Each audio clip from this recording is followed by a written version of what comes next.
In an increasingly modern age, industry has spread to almost every corner of the globe, managing the raw materials to fuel an ever-increasing population. However, as we mine, transport, and store volatile substances, we are constantly at risk of disaster. We have confirmed fatalities. Hundreds have perished due to the improper storage of chemicals. The Tianjin explosion is one of the most terrifying pieces of footage.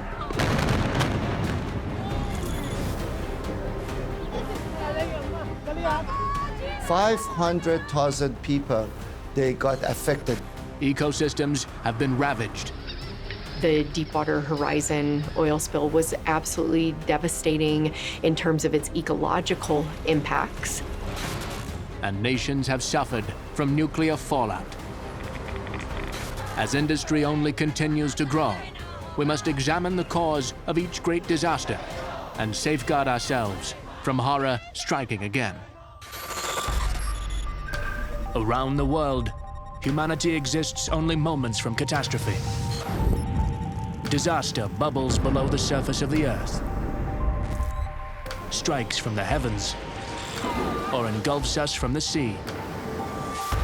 But we are not merely at the mercy of our planet. In our pursuit of industry, global connectivity, and reach for the stars, lives have been lost. Disasters reveal the best and worst of mankind, as one tragedy compounds another. How do these disasters occur? And what lessons can equip us when catastrophe strikes again?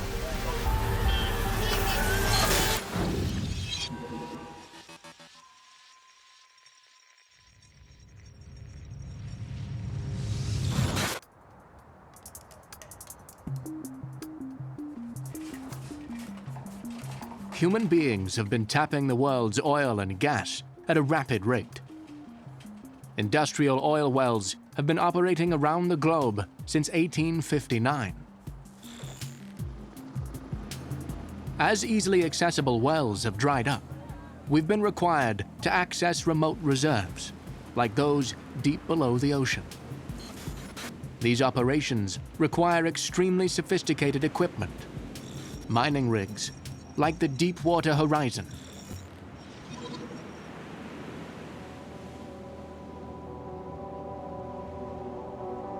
Drilling is a very technical thing. It's very impressive what they do. They're operating in very deep water, 1.5 kilometres deep. They can't anchor their drilling rig to the seafloor in that situation, so it's a floating drilling rig. Huge, massive piece of equipment that floats there and is dynamically positioned, which means it has its motors constantly running and its propellers turning to keep it in the right place using a GPS system. So it's just sitting there, absolutely on station the whole time. In 2010, the Deepwater Horizon was carrying out drilling operations in the Gulf of Mexico. The warm waters of the Gulf are some of the strongest ocean currents in the world and home to more than 29 marine mammal species.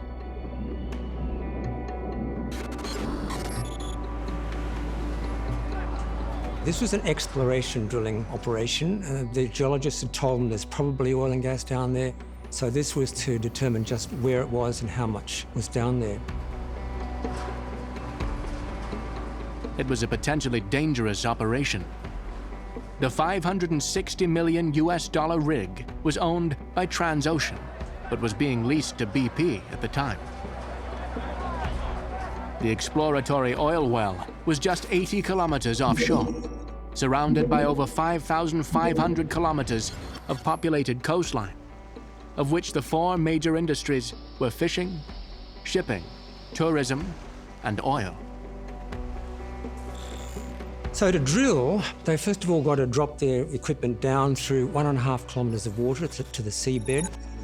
And then they've got to go through about 4 kilometres of rock. It was challenging work. But finally, 5.5 kilometers below the rig, they struck oil. However, due to a culture of negligence and reckless conduct, underpinned by corporate greed, one of the largest environmental catastrophes in US history lay just around the corner.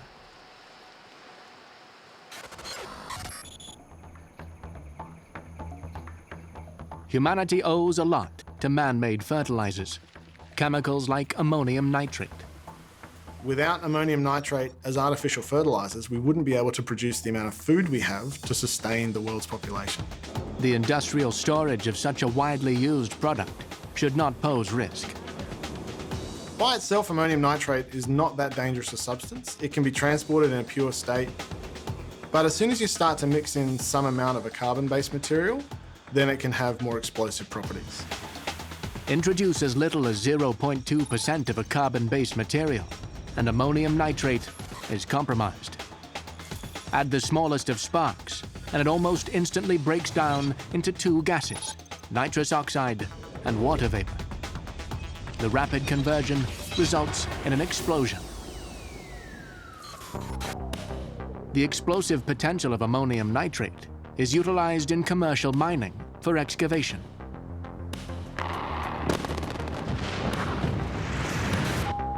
And sadly, it's also been used by terrorists. In the infamous Oklahoma bombing, ammonium nitrate resulted in the deaths of 168 people. Negligent storage of the chemical fertilizer can have similar devastating results.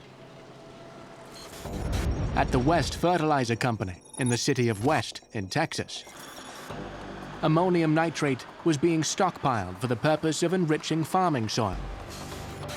However, on April 17, 2013, the plant caught fire. And we're sitting there watching the fire, and then all of a sudden a big explosion happened. Next thing I know, shrapnel was falling down everywhere, burning all of us, and we just got out and ran.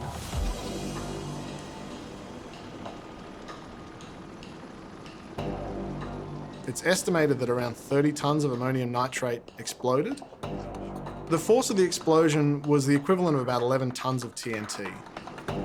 More than 150 buildings were damaged or destroyed. Right now, we have a tremendous amount of injuries, probably over 100 injuries. We do have confirmed fatalities. 15 people lost their lives.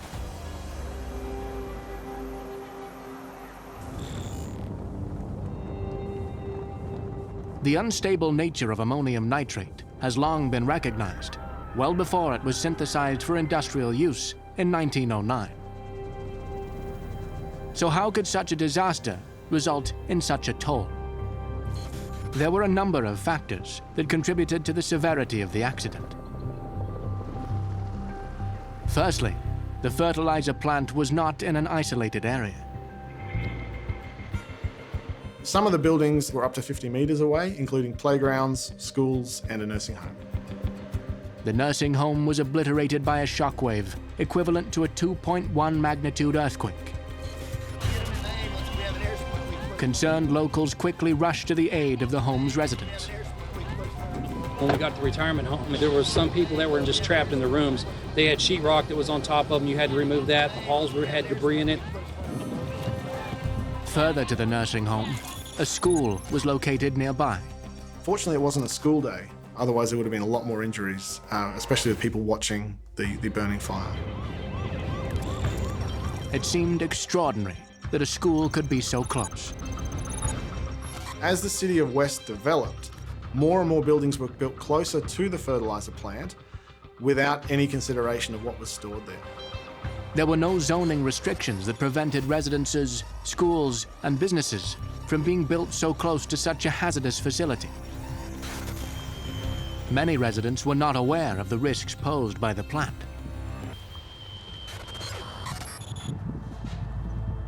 The West Volunteer Fire Department were also ill-informed. Responding to the blaze, the firefighters were unprepared for an ammonium nitrate-related emergency. Ill-equipped to assess and manage the disaster, 12 of the 15 killed in the explosion were emergency responders.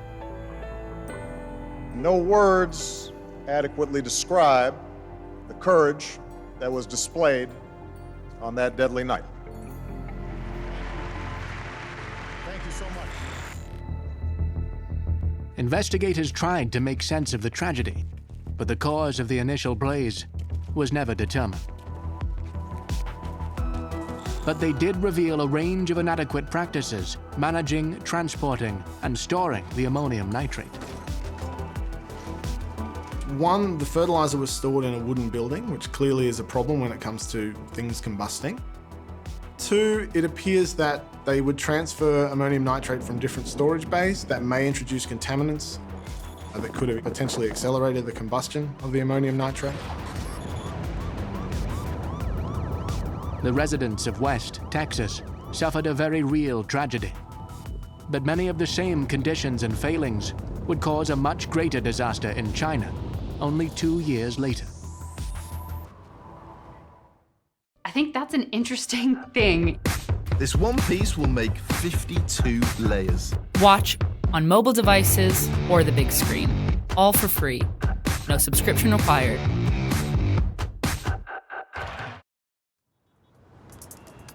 The coastal metropolis of Tianjin is the fourth most populated city in China, home to more than 15 million people. It is the largest port in the north of the country and serves as a depot for a variety of goods. August 12, 2015. Among the containers populating the harbor, a hazardous chemical storage facility owned by Rui Hai Logistics stockpiled a range of volatile substances. Regulations requiring the facility to be located at least 1 kilometer away from public buildings were ignored. And just as in West Texas, many local residents were unaware of the present dangers.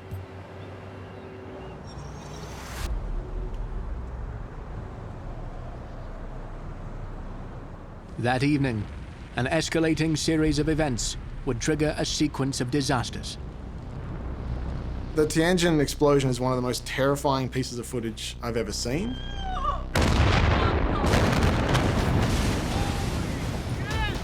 Just when you think the explosion can't get any bigger, there's another explosion.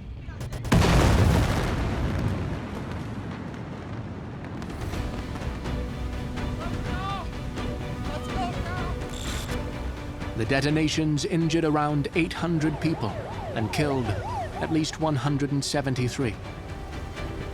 But it could have been much worse.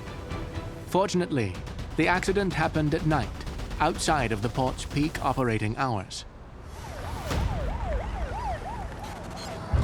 Reports of a fire at the facility had begun circulating around 10:50 p.m.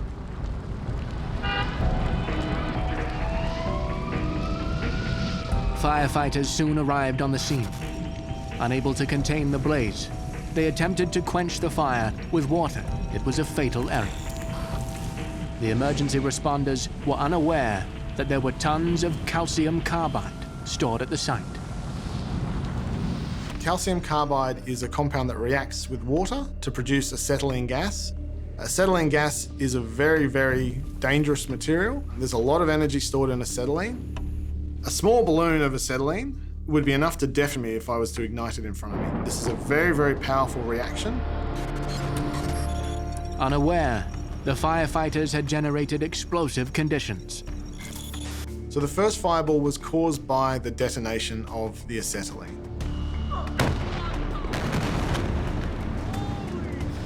However, the acetylene was not the only volatile substance stored on site. Paperwork was later discovered, revealing an 800-ton stockpile of ammonium nitrate at the warehouse. The initial explosion had exposed the ammonium nitrate to contaminants, triggering a second.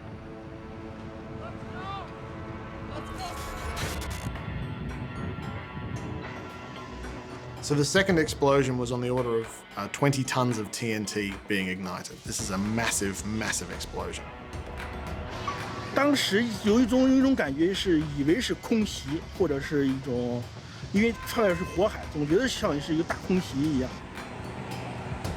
So the shockwave blew out windows, caused glass to fly through people's accommodation, and then there were questions around contamination from chemicals from the blast. Fires caused by the initial explosions continued to burn uncontrolled throughout the weekend. But that wasn't the only problem. The explosions had blasted calcium carbide across the neighborhood. If you have calcium carbide blown away from the scene of the explosion, you could easily have that littered in the streets, which could then form acetylene if it was to get wet.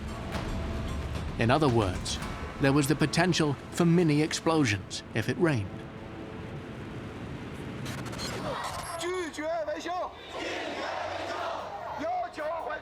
In the aftermath, local residents protested, frustrated that such a dangerous plant was so close to their homes, and seeking compensation for all that they had lost.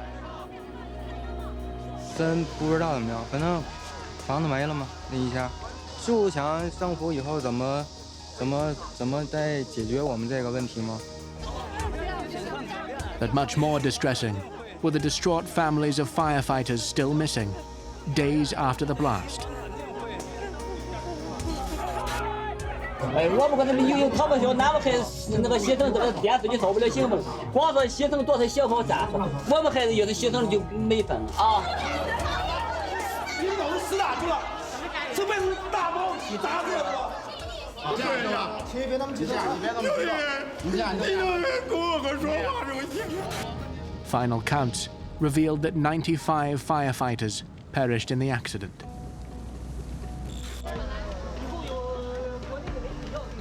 The inquiry determined that the chemicals themselves should have been safe. It was the manner in which they were stored which was to blame. They weren't licensed to store the quantities of materials that were present, particularly with the proximity to homes. The explosions of Tianjin aren't the only example of negligence and poor safety practices compounding in a series of escalating events to create a wide disaster.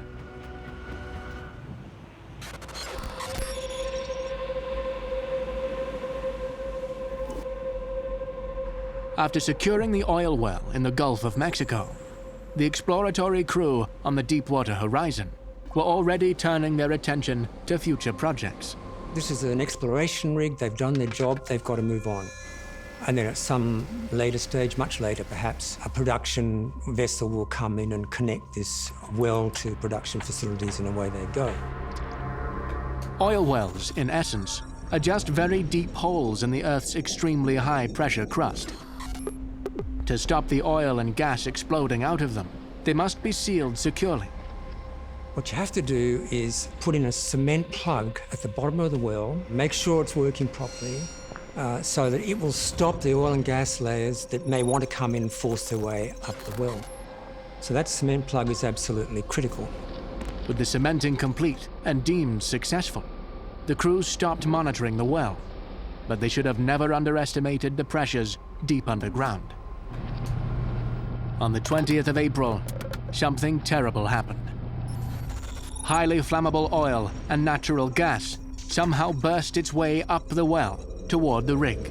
So this material erupts with enormous force on the deck of the Deepwater Horizon, and it finds an ignition source. Explodes with enormous fury, a massive fire. The initial explosion engulfed 11 workers close to the source. We have no idea where the 11 people unaccounted for personnel are at this time, and we're going to continue to search. The bodies of those 11 were never found. The fire is still burning. It's a hot fire. It's on the rig itself. It's coming up the riser to the rig. Our effort must be to put the fire out.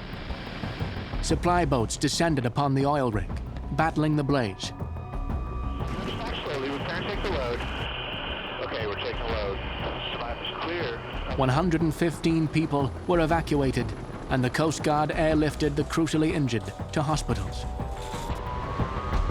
The fire could not be subdued. It burnt the rig for 2 whole days before the rig finally sank.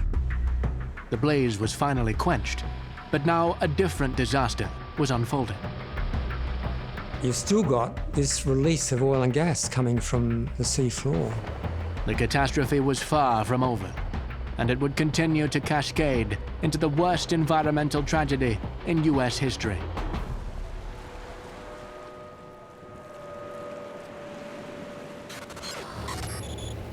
Over the decades, chemical pesticides have kept crops free of invasive pests. To produce these chemicals in industrial quantities, large facilities must handle extremely toxic substances. Neglectful management of these substances can have fatal outcomes.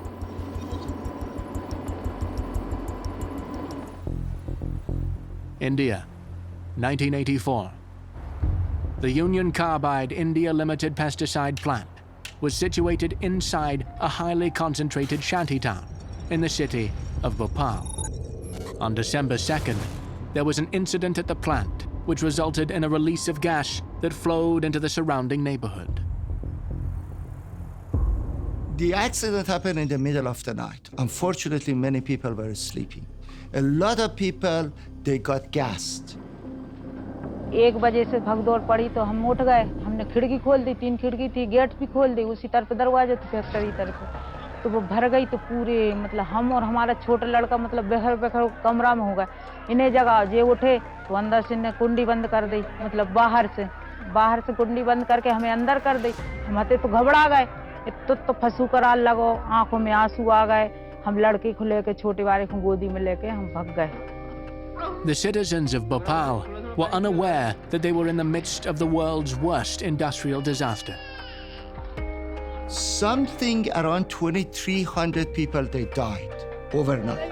But that was merely the immediate fatalities. Others exposed to the gas received horrific injuries. And with time, the death toll steadily mounted.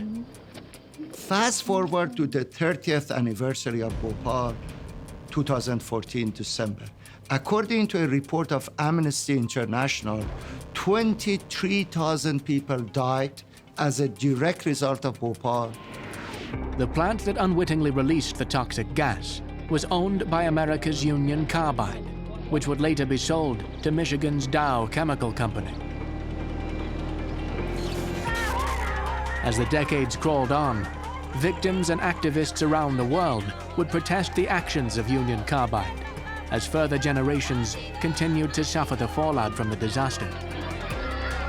Those affected would burn effigies of the then Union Carbide CEO, Warren Anderson, and call for some form of recourse for their pain.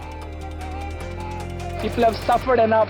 They won't let Dow do business in India till it cleans up the toxic waste in Bhopal.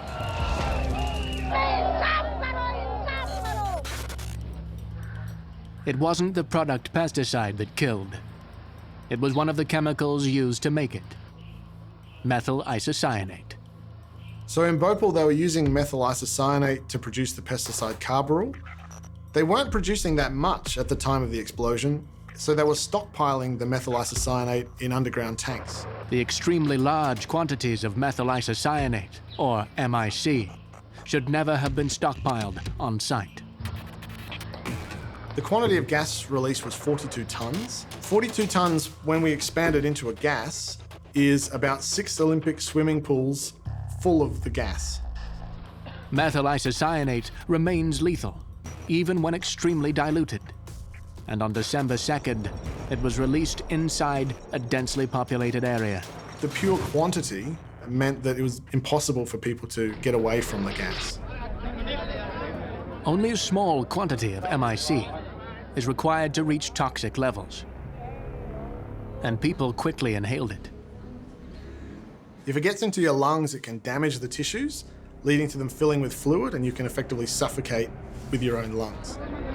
For the 2,300 victims on December 2nd, it was a horrible death.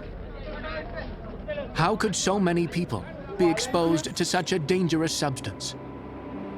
The tanks at the pesticide plant, which contained the excess MIC, were somehow contaminated by an unknown water source.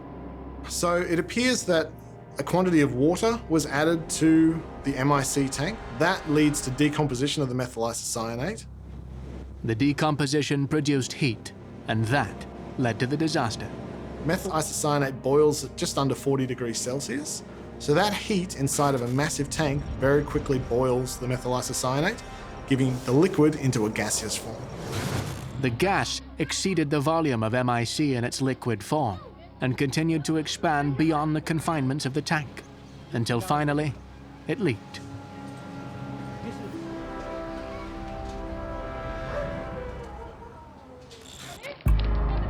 Union Carbide paid out $470 million in compensation to the Indian government in 1989, placing responsibility for the cleanup in the hands of local officials.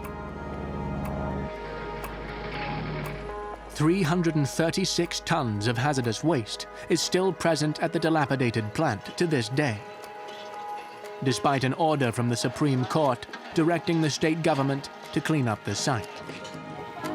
तो हमारी लड़ाई है मतलब 6 मांगों की कि हम लोगों को पुनर्वास चाहिए, इलाज चाहिए, रोजगार चाहिए, जो हम लोगों की मजबूरी है। हम लोग आपको बताएं क्या हम किलोओं से दवाएं खा गए और आज भी हम लोगों के बैगों में दवा है और हमें इस बात का खुद दुख हुआ कि सरकार पानी नहीं पिला पा रही तो खाना क्या खिलाई।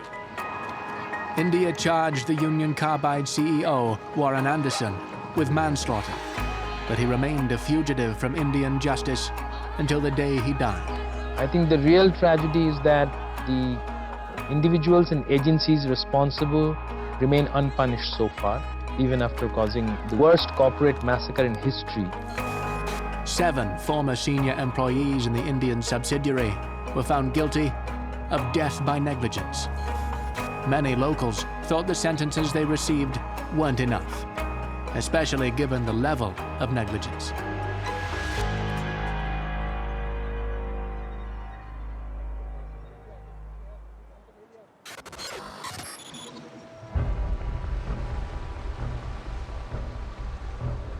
In the Gulf of Mexico, Deepwater Horizon's uncapped well was spewing oil into the ocean at an alarming rate of almost 10 million liters a day. You've still got this release of oil and gas coming from the sea floor. And the next job that BP needed to do then was to find a way to cap that.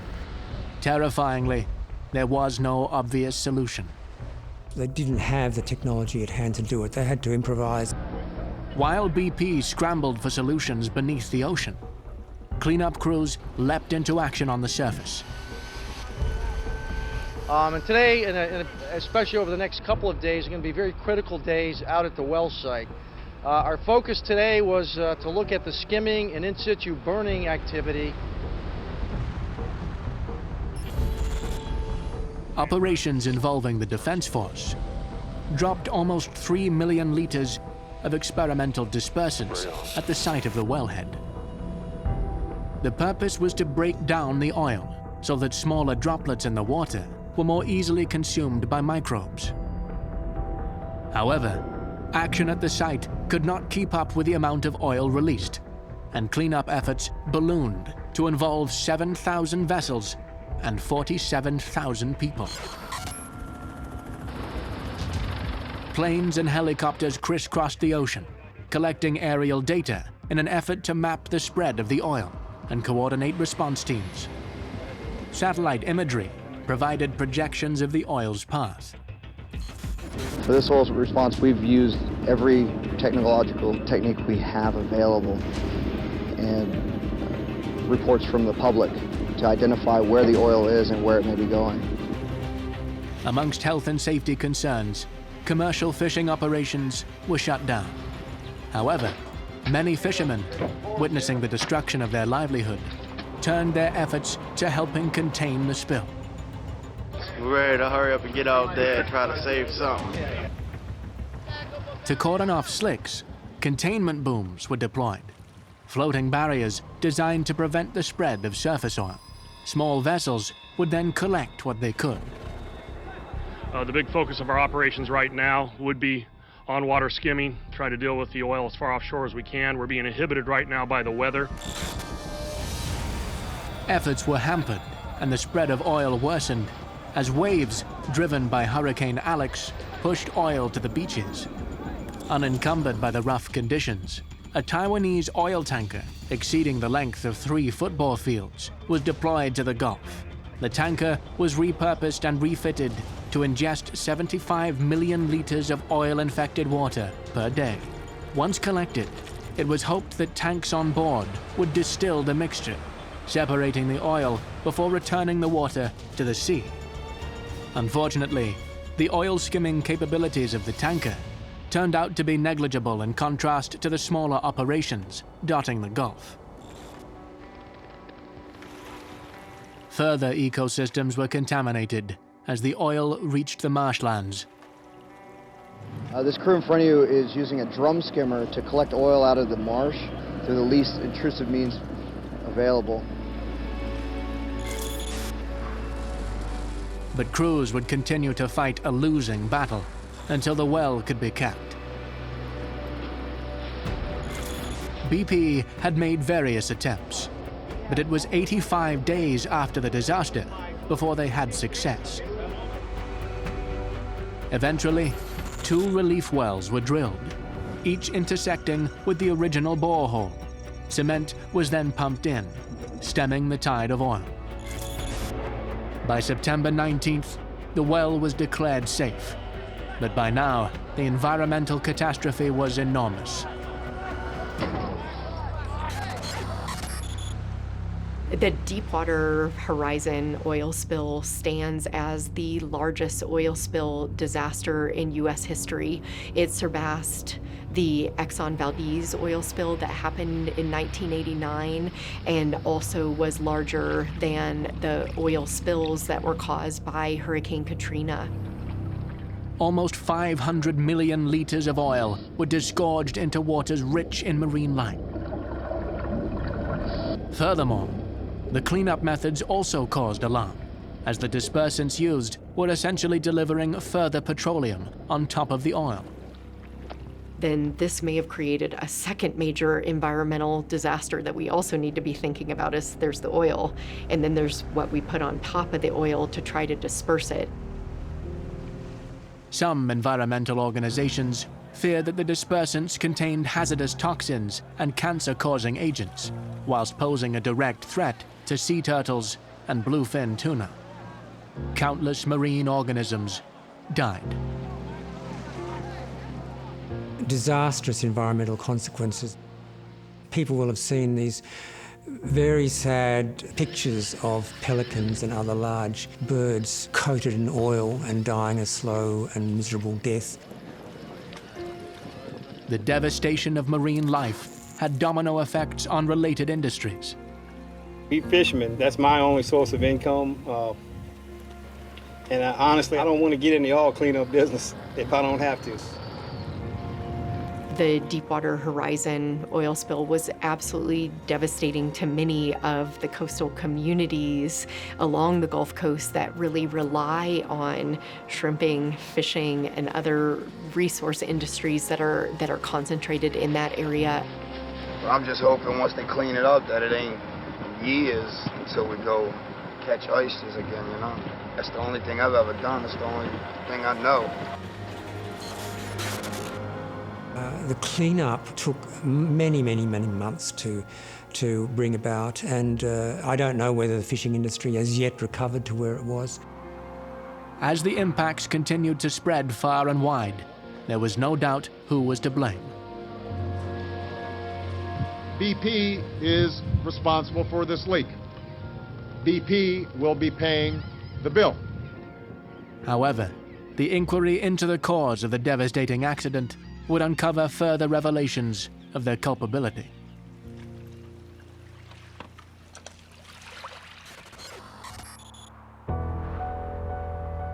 The Ukrainian town of Pripyat was founded in the 70s to service the nearby Chernobyl nuclear power plant. Once a thriving home to 50,000 people, it has laid desolate and decaying for over 3 decades, since the citizens fled in 1986.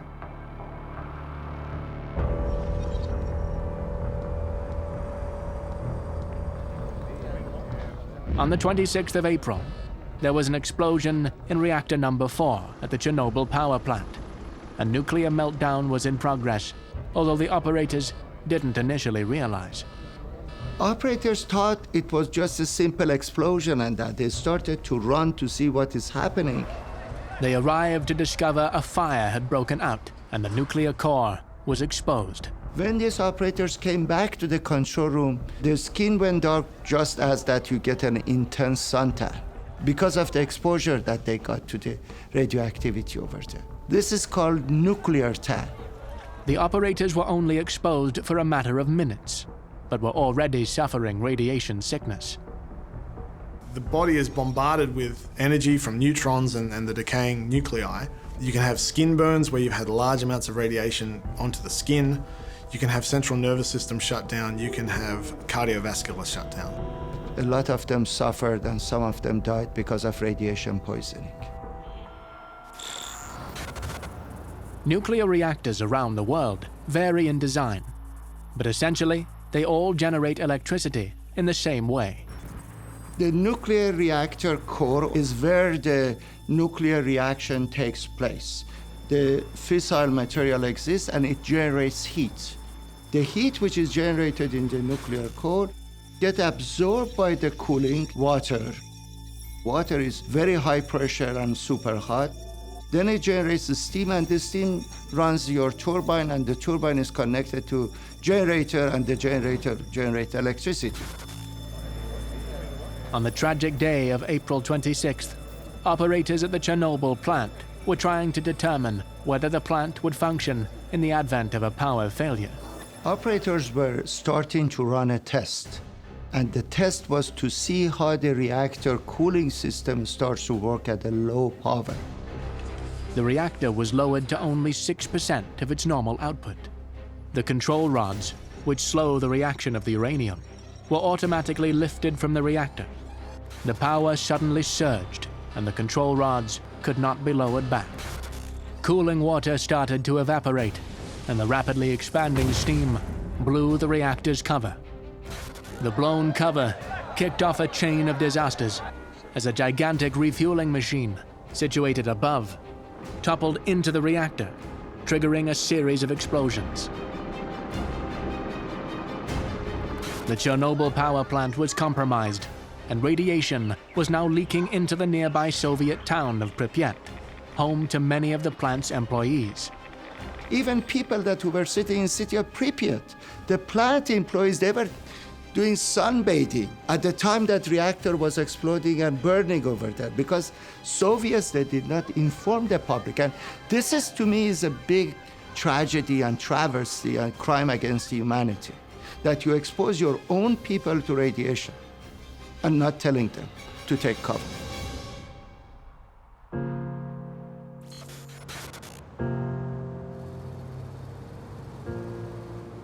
The firefighters first at the scene had no idea what they were dealing with. These firefighters arrived, they were totally ill-equipped. In fact, they are considered, the nickname for them, they were human robots or liquidators. And they started to basically extinguish the nuclear fire with water. And some of them, they even took the pieces of the graphites which was blown out from the guts of the reactor by shovel, and they carried that with shovel. They were badly exposed. But firefighters weren't the only responders to suffer. The World Health Organization revealed that 240,000 recovery workers toiled at the site in the 2 years following the event. Of these people, tens of thousands died, and many more were left disabled. Когда это случилось, я даже дату помню точно, 30 ноября 1986 года, когда это сразу все. Крови, много крови, обморок. While the Soviet Union would hail the liquidators as heroes, many struggled to have their participation in the cleanup recognized, as a new Russia distanced itself from the mistakes of the past. However, those close to the Chernobyl site were only the first to suffer. A radioactive plume continued spewing from the reactor. The cloud carried cesium-137, which requires 30 years to reduce to half of its radioactive potency. The plume or the fallout came out from the reactor. It started to travel toward east.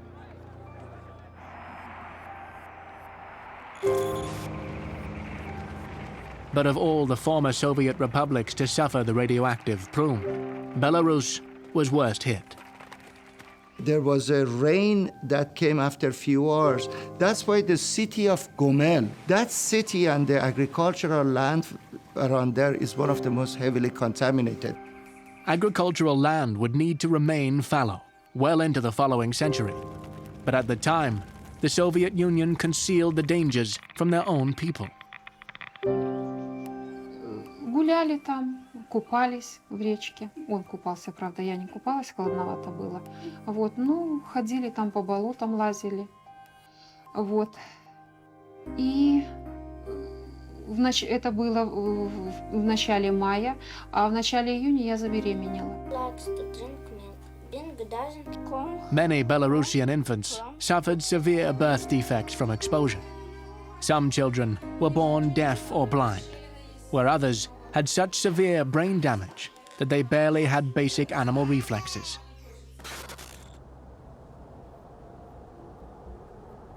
Eventually, the radioactive plume was detected in Sweden, and it was only then that the world learned of the disaster.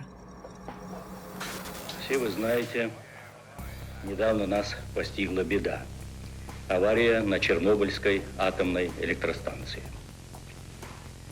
Она больно затронула советских людей, взволновала международную общественность. In the following weeks, the cloud of radioactivity wafted across Europe. Wherever it encountered rainfall, radioactivity washed out and contaminated the ground below. Contamination that would remain to this day. There was an issue recently in the Czech Republic where boars were eating wild fungus. The fungus had concentrated cesium, and therefore the boars were quite radioactive, to the point where it was recommended people don't eat the meat. At present, more than 5 million people live in areas that are considered to be contaminated from the Chernobyl accident. And the question remains to this day, how could such a disaster happen? The root cause of the problem at Chernobyl was the safety culture. It was the safety culture at the plant level and safety culture at the Soviet Union nuclear industry level. There was a very strong hierarchical management structure. It was difficult for workers to question unsafe procedures. These frontline operators, some of them, they objected to that procedure for running the test. In fact, there are several documents about that. If their views were given higher priority, perhaps the tragedy would have been avoided. Attempting to contain the disaster, the Soviets encased Reactor 4 in 200 cubic meters of cement. The sarcophagus was hastily completed on the 22nd of December, 1986. But there was a problem. The enclosure was only designed for an average lifetime of 25 years. As the years passed by, the threat of Chernobyl hung over Europe. In 1992, the Ukraine government held an international competition for proposals to construct a new containment facility. 394 entries were received. However, only one proposed a sliding arch, limiting the amount of time workers would need to be at the site. After 7 years of construction, the new confinement structure was rolled over Reactor 4 in 2017. Even with the reactor sealed, some locations in the vicinity of Chernobyl won't be inhabitable for another 20,000 years. The disaster in Ukraine is far from forgotten, and the mistakes made, exacerbated by pressures from upper management, continue to plague industry today.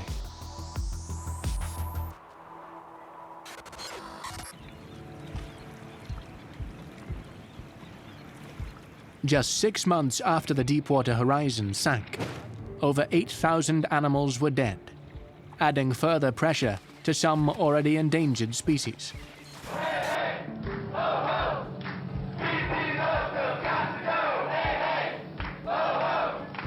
The inquiry into the spill would reveal a number of pressures and corporate and government missteps helped generate the disaster. Stop the madness now! Hold BP accountable! Shut them down! One of the most notable factors concerned the concrete plug installed to stem the well. The engineers had chosen a design for the construction of that well which made it particularly difficult to get a good cement job. They'd done that in order to minimise cost and maximise speed. They knew that this was going to increase the risk of cement failure, but they went ahead and did it anyway. The engineers ignored the risks in order to placate their bosses, the drilling managers.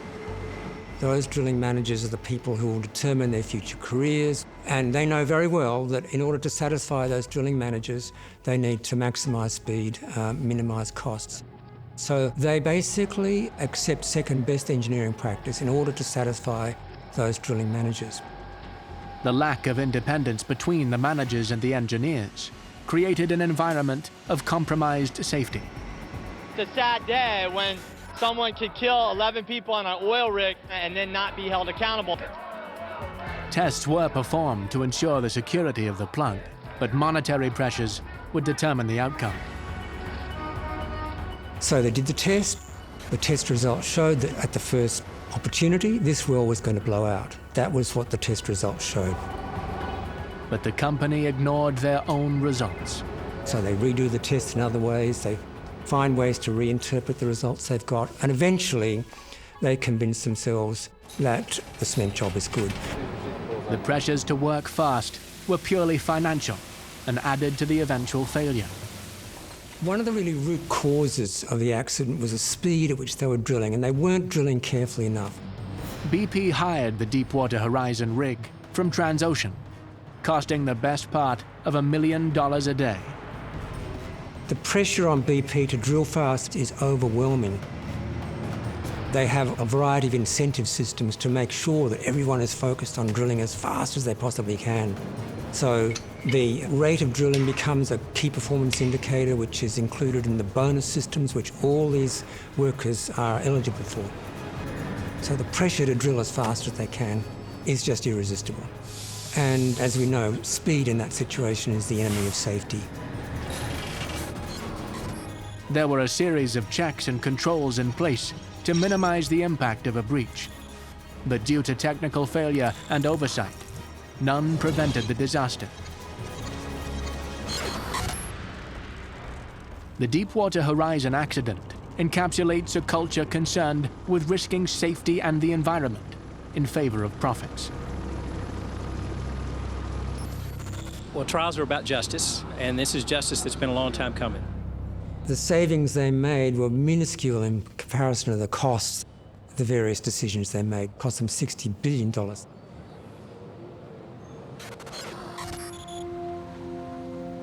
In our modern age, people across the planet have benefited greatly from the advancements and products of industry.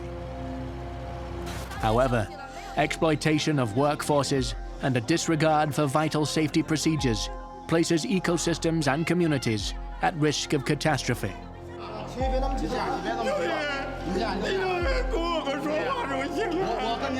It depends upon how rigorous these companies are in putting in place procedures and following those procedures. A strict regard for safety must permeate every level of industry. Pay attention and then go for a healthy safety culture at the level of executives all the way to the level of plants. Corporations must constantly assess their own practices as a safeguard against the next disaster. Это было в начале мая, а в начале июня я забеременела. Absolutely, it's possible for this to happen again. And have plans in place in the advent of calamity. This is a lesson that we have to apply to everywhere in the world.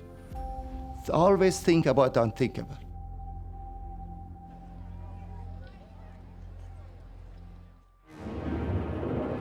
When a tornado siren sounds, you're lucky to have half an hour to take shelter. But a tornado can form and dissipate within seconds, and that's a very difficult forecasting challenge. For some, the first warning is the sight of a giant gray vortex of extreme wind, twisting violently across the horizon. Oh my God. And then, catastrophe. Homes reduced to rubble, cars tossed like tin toys, families torn apart. Not many things are designed to withstand 200-mile-an-hour wind. Scientists are still chasing answers to what causes the fastest winds on the face of the Earth. We're trying to understand why some tornadoes become very intense and become the real killer F4 and F5 tornadoes that we're most concerned about. We actually don't know some of the last processes that really make a storm form a tornado. Unraveling the tracks of killer tornadoes may help us one day understand exactly when and where the next big outbreak will strike.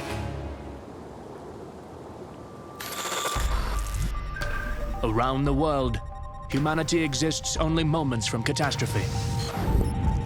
Disaster bubbles below the surface of the Earth, strikes from the heavens, or engulfs us from the sea.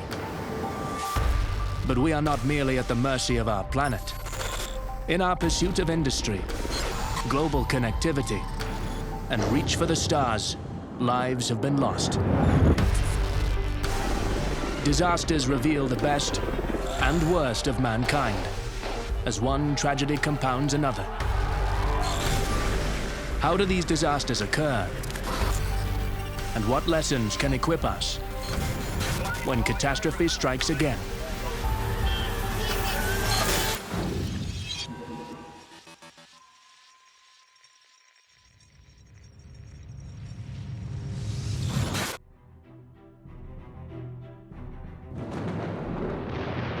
The United States of America is a hotbed for tornadoes.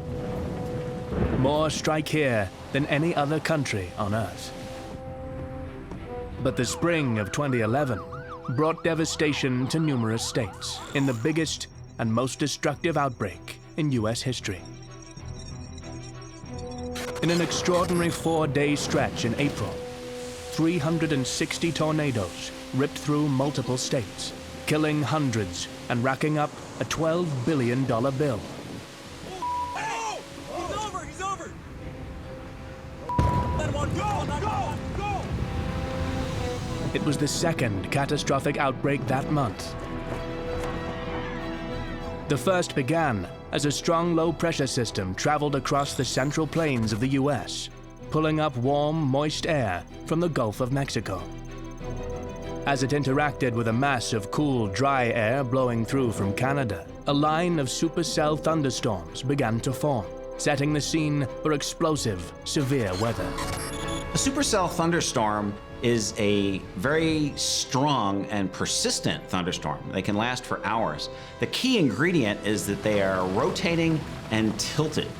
These tilted, rotating thunderstorms we see in the high plains in Tornado Alley can last for hours and hours and sometimes produce multiple and violent tornadoes.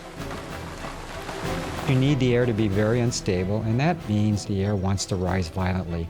There's air that's very low density at the surface, and there's air that's very high density above. The atmosphere wants to flip, it wants to go up violently and change. You also need very strong winds.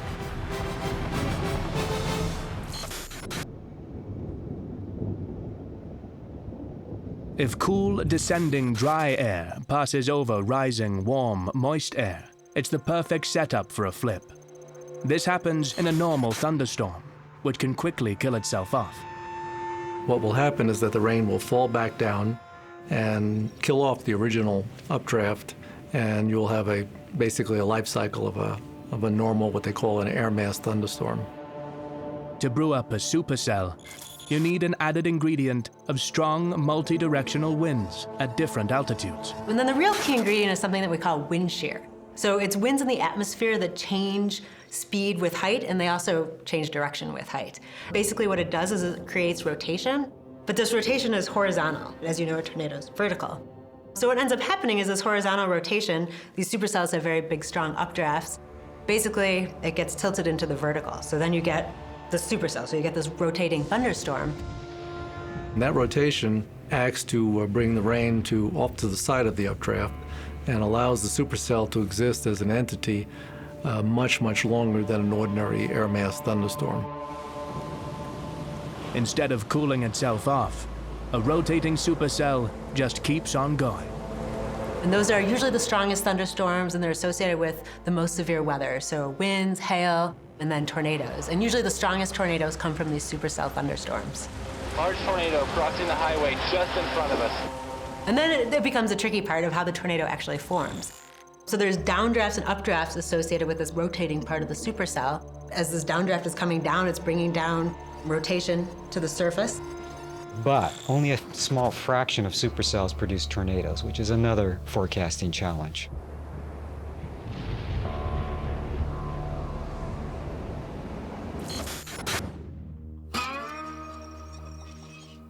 On the 14th of April, the old river town of Poplar Bluff in Missouri copped a severe hailstorm. It followed a 4-day deluge that drenched the region with 15 inches of rain and broke the banks of the Black River. And then came the tornadoes, one after another.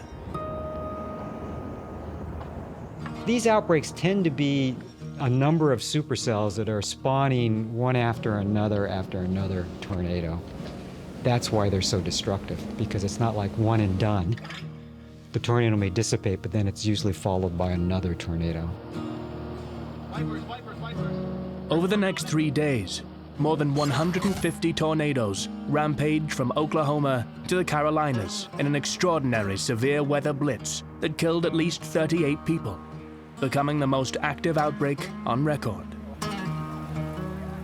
In North Carolina, 30 tornadoes caused 22 fatalities, a state record.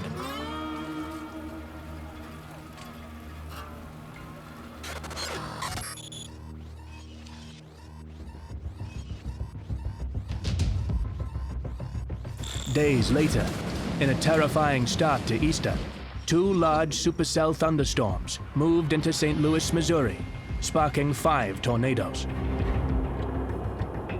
The worst, a large EF5, barreled through the terminals at Missouri's International Airport.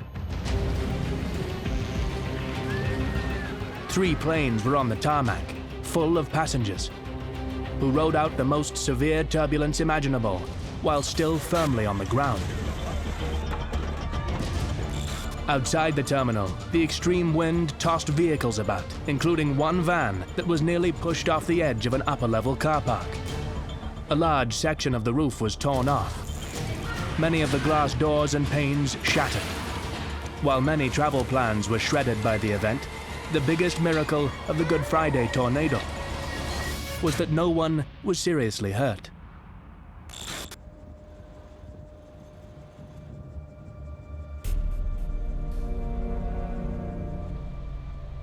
A few days later, the super outbreak began to brew. A gigantic, long wave trough came in from the west, sending alarm bells ringing throughout the Central Plains. Weather forecasts look set for hell to unleash across multiple states. The Storm Prediction Center issued a particularly dangerous situation tornado watch for Arkansas, Missouri, Texas, Oklahoma, and Louisiana, part of the famed Tornado Alley. The United States is really a great place for tornadoes because a lot of the key ingredients come together. And in particular, they come together a lot of times in the early spring in the central part of the United States, what's commonly known as Tornado Alley. Much of the landscape is flat plains, as far as the eye can see, lying between 2 mountain ranges, the Rockies and the Appalachian. It is just a hot spot where there's typically a lot of instability. There's a lot of wind shear, and it just is a prime area for very, very severe thunderstorms. Because we have the Gulf of Mexico, which has an enormous amount of warm, moist air that comes out from the south into the plains, but also the Rocky Mountains, which helps produce very cool, dry air that comes in aloft. It sets itself up for overturning And that overturning, when the warm, moist air goes violently upwards, that's how you form a thunderstorm.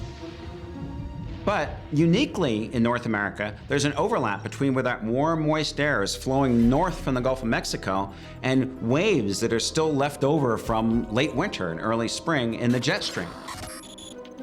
Jet streams are ribbons of wind that circle the globe at high altitudes.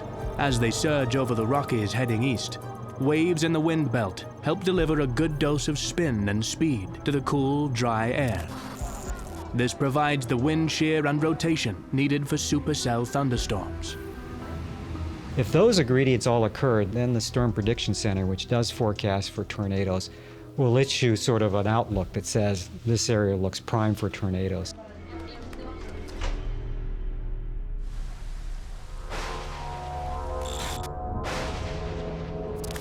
On the evening of the 25th, the first tornado to cause multiple deaths hit Valonia in Faulkner County, Arkansas. It was an EF5 wedge tornado. Wedge tornadoes get their name because they're so fat and wide, they sometimes look like a block of black clouds jammed into the ground. And they always say it sounds like a train. It didn't. It just was a loud wind. Our ears popped, and then just in seconds it was over. Valonia is little more than a street in the center of farmland. The storm churned through the center of it, flattening mobile homes, flipping trailers and downing trees. We need boots on the ground. We need people here with hands on, moving stuff, piling stuff. 4 people were killed, a toll which could have been much worse had the town not received a 30-minute warning. I think we're pretty good at trying to forecast supercells or tornadic thunderstorms.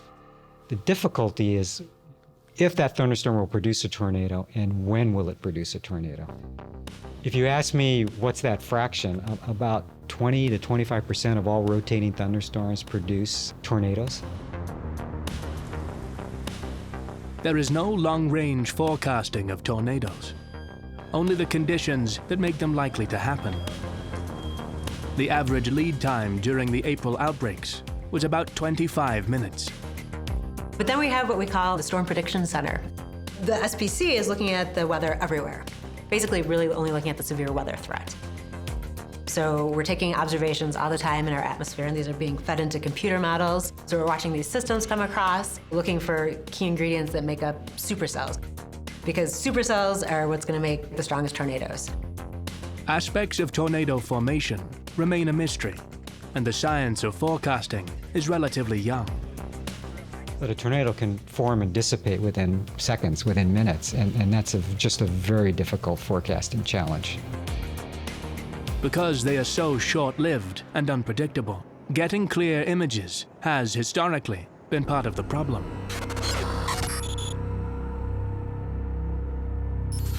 The 1957 Dallas tornado was a turning point in tornado research.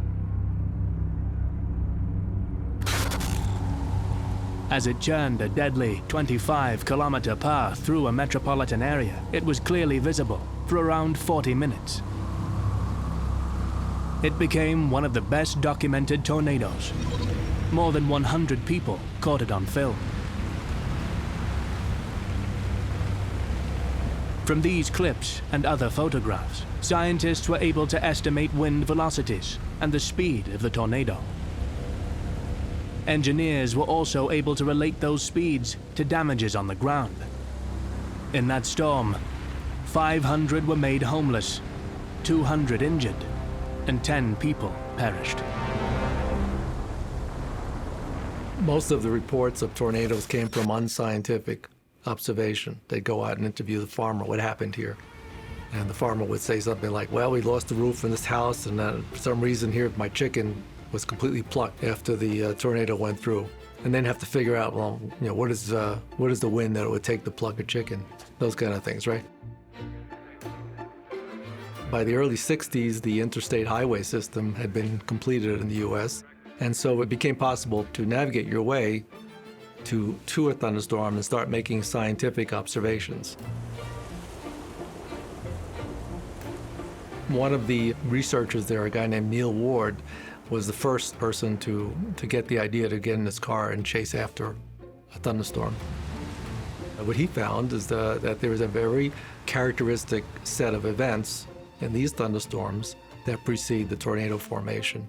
For example, they find that there is a cloud base, and before the tornado forms is a lowering of the cloud base called a wall cloud. Then there's a rain shaft that is basically on the backside of the wall cloud. So there were just a number of scientific observations. The study of tornadoes took a huge leap in the 70s when a team of scientists first managed to intercept a tornado with an experimental Doppler radar.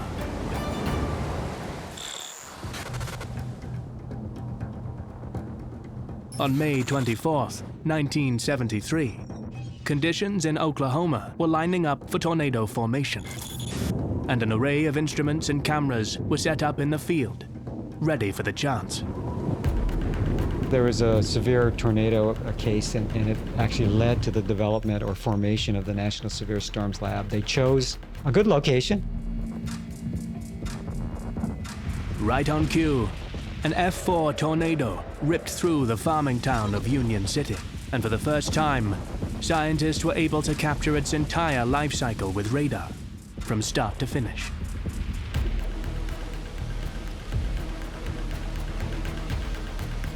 It changed tornado forecasting forever. The National Severe Storms Laboratory is a national laboratory funded by NOAA, which also funds the National Weather Service, the Storm Prediction Center, the Hurricane Center, all these groups that are associated with forecasting weather. But the Severe Storms Laboratory focuses on research which can be very quickly applied to making better forecasts of tornadoes and other severe storms, including hailstorms and flash floods and other phenomena. Doppler radar scans of the Union City tornado led to two critical discoveries: that rotating thunderstorms could lead to tornado formation, and that a tornado vortex signature, a strong radar indication of circulation, often appeared about 25 minutes before the tornado. Here, they had two critical potential warning devices, which could save many lives.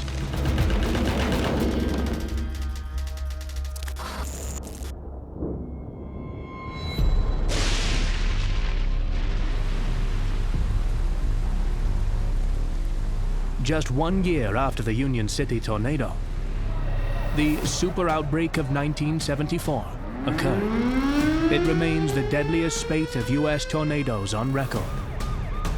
As the National Weather Services were still using 1950s equipment for forecasting, warnings were virtually non-existent. It was a particularly violent outbreak, carrying with it 30 EF4 and EF5 tornadoes. 335 people were killed and 6,000 injured.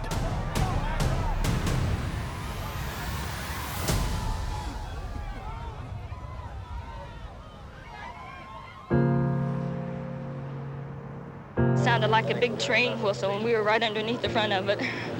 I've never seen anything like it, and I don't want to again. Although a horrendous toll, the 1974 outbreak brought critical changes that saved lives in the future. I don't know. It was just terrible. Most importantly, money for tornado intercept research increased. What can you do? We've lost everything that we've had. Secondly, they brought in the Fujita scale as a standard language for scientists to discuss and reference different strength tornadoes.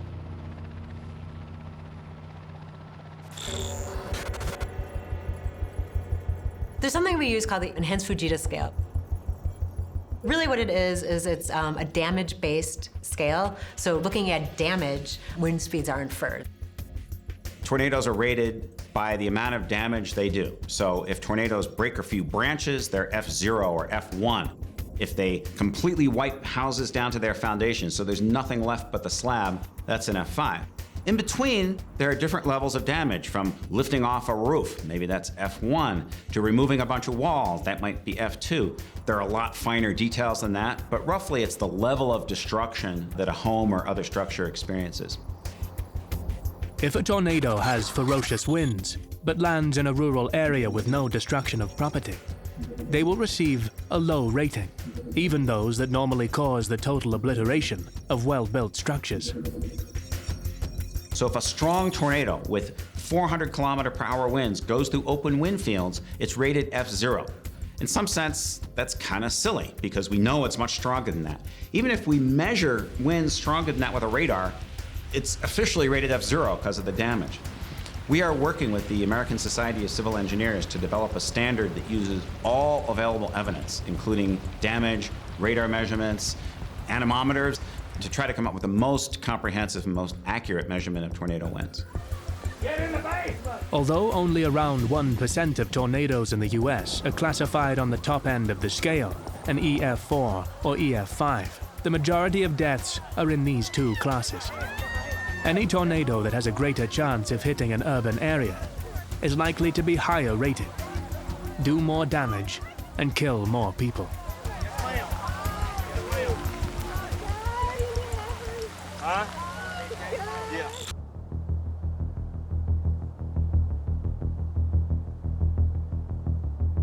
With the advent of the Doppler radar, it's become possible for researchers to measure the extreme speeds of tornado vortexes.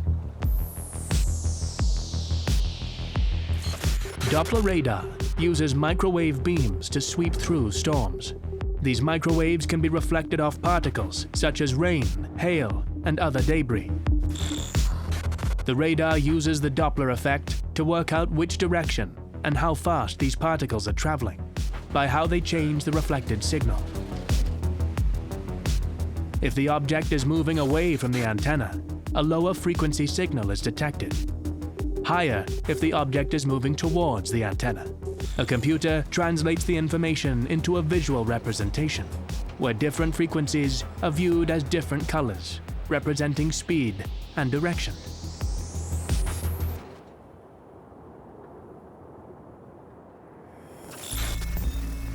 I lead the Center for Severe Weather Research, which operates the Doppler on Wheels mobile radar fleet and also other instruments that we drop in front of tornadoes, hurricanes, other kinds of interesting weather. We've compressed everything and made it rugged and mobile so we can chase to the weather. We can go to tornadoes instead of waiting for them to come to us. By getting up close, we can see the fingerprints, the small details that you just can't see from farther away. We're trying to understand the map of the winds inside tornadoes. Where are the strongest winds? How are they doing damage? We're trying to watch the birth process of tornadoes and understand why some thunderstorms produce tornadoes and some don't. We're trying to understand why some tornadoes become very intense and become the real killer F4 and F5 tornadoes that we're most concerned about.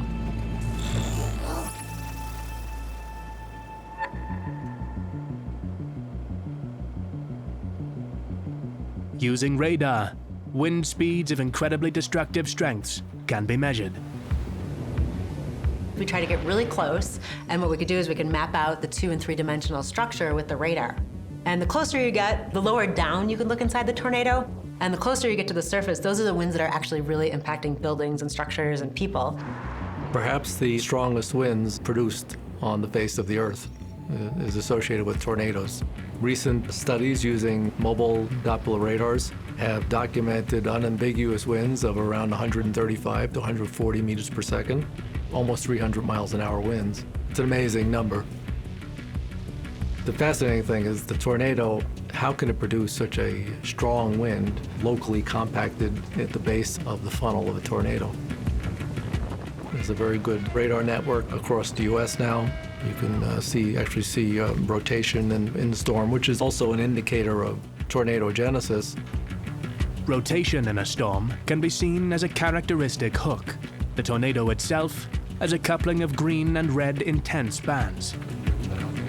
Doppler radar can also help forecasters identify tornado signatures, like debris balls, which are areas of high reflectivity where debris is carried aloft in the tornado. Particularly strong tornadoes can have massive debris balls, like the EF5 Bridge Creek tornado. One of the strongest tornadoes we've ever observed was in central Oklahoma, near Bridge Creek and Moore in 1999. That tornado went directly through a metropolitan area, so had very high impact, killed almost 40 people, destroyed thousands of homes, just this one tornado. And we measured the strongest winds we've ever seen, or I think anybody has ever seen, over 300 miles an hour, almost 500 kilometers per hour. The damage in that tornado was not just F5, it was very, serious F5 level damage. Homes were just wiped and scoured off their foundations. Fields and lawns were scoured with the grass removed. It was a very dramatically strong tornado that caused bad impacts, strong impacts to the areas it hit. I walked into the tree line, caught a movement out the corner of my eye. Under some debris around the base of a tree, I seen what appeared to be a baby.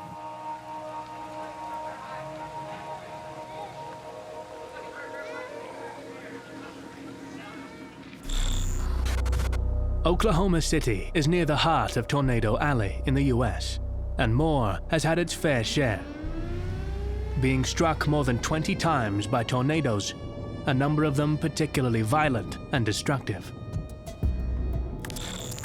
On the afternoon of May 20th, 2013, another long-lived EF5 tornado mowed through the town. Whole neighborhoods looked as though they'd been thrown in a blender. So unrecognizable that street signs had to be urgently printed so that rescuers could map out where they were. In the direct path of the tornado lay 2 elementary schools.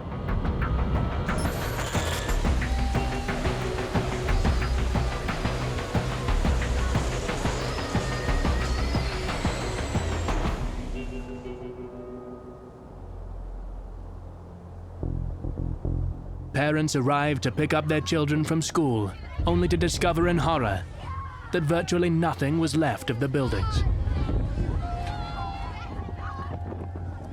Miraculously, no one died at Briarwood Elementary, but 7 children perished at Plaza Towers. Neither of the schools had shelters.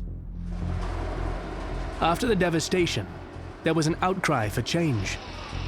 School districts across the state called for greater funding to afford every at-risk school a tornado shelter. EF5 tornadoes are extremely rare, but the super outbreak of 2011 had 3 and 12 EF4s, which helps explain why such widespread destruction occurred. Most of the violent tornadoes struck on one awful day, April 27, with more than 300 deaths occurring in the space of 24 hours. Alabama bore the brunt of it. The 2011 outbreak was largely in the southeast. Tuscaloosa and Birmingham were particularly hard hit. In Tuscaloosa and Birmingham, the first wave brought nearly 3 dozen twisters that morning, knocking out communications and power. Few expected a second round of supercells were about to whip up the most violent and long-lived tornadoes. That afternoon, an incredibly wide EF4, which spanned more than 26 football fields, churned across 130 kilometers of landscape. Wind speeds were greater than 300 kilometers an hour. 65 people were killed in that single event. The cost of simply removing the extensive debris from Tuscaloosa was estimated at $100 million. I'm grateful that we survived it, but it was one of the most horrifying experiences I think I've ever experienced in my life. Sometimes that surprises people because people say, well, that's not Tornado Alley. Tornado Alley is Texas, Oklahoma, Kansas, Nebraska, Iowa sort of area. But actually down in the southeast, they can get pretty severe tornadoes too. Alabama lies in the tornado-prone Dixie Alley, a loosely defined southeastern region. Although it gets less tornadoes than the better-known Tornado Alley, generally, they are longer lived. Dixie Alley is the deadliest region for tornadoes, but this is not based on wind speeds alone. Dixie Alley bucks the seasonal trends for tornadoes. They can even occur in winter. Many also happen at night. This leaves people less ready to respond to a warning, more likely to be taken by surprise. I knew I was in deep trouble when I saw the building coming apart across the highway here, and the next thing I knew, I was rolling. Half of the nation's mobile homes are located in the southeast. I had lived in the trailer east of you. Unfortunately, I was lucky, just twisted the top off of mine. According to the Storm Prediction Center, most tornado deaths happen in mobile homes. But unfortunately, my brother wasn't so lucky. Tornado hit it and tore it all to pieces. Which are far less structurally sound than a well-built house. Dixie Alley also has a different landscape. Much of it is covered in trees, is hilly and humid. Clouds hang lower, and tornadoes can be harder to see.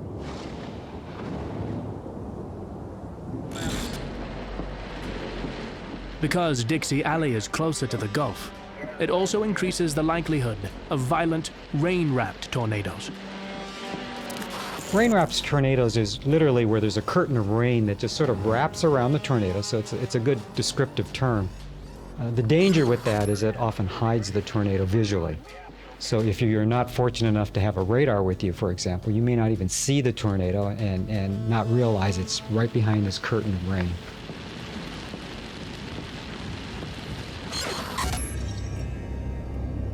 How big a tornado actually is seems to be as much a matter of opinion as it is science.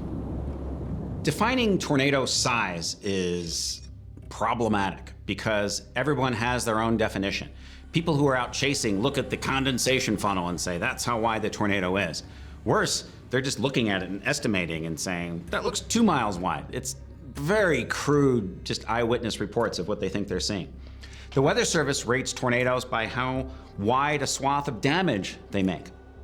My team rates tornadoes by how big the wind circulation is, because we're making detailed maps of what the winds are. Still, some tornadoes are much, much wider than others. The widest tornado that we've ever documented, and we're in agreement with other methods of documenting width of tornadoes, was back in 2013 in central Oklahoma, near a town called El Reno. And that tornado had a width of damaging winds that we mapped that at times was 4 or 5 kilometers wide. It was extremely broad. But this was a very complex tornado. It didn't just have a single swirl of wind. Inside that were these other most violent features of the tornado that were spinning around it.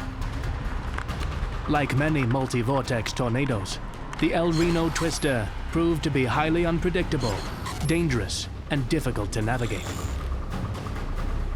The tornado essentially breaks down into multiple funnels, all rotating around a common core. That actually happens fairly commonly with all tornadoes. Perhaps the unique aspect of the El Reno tornado is because the tornado itself was very large. These multiple funnels or suction vortices were also very large. It was one of the largest funnels ever. It was, we believe, an EF5 tornado, but it actually was rated EF3. There was some controversy about that. Although El Reno was only initially rated an EF3 because of the damage, individual vortices were some of the strongest ever recorded. The highest measurement of 475 kilometers an hour was the second fastest wind speed measured, just below the Bridge Creek tornado. The twister killed 20 people, including a team of researchers attempting to document the tornado.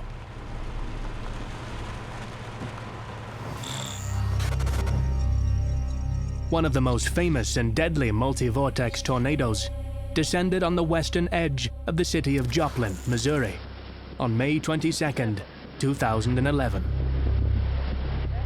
The Joplin tornado is well known because it went right through a medium-sized small city.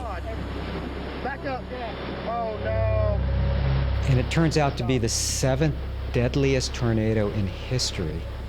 Why that's remarkable is the other tornadoes that were in that same ranking occurred many, many years, decades ago.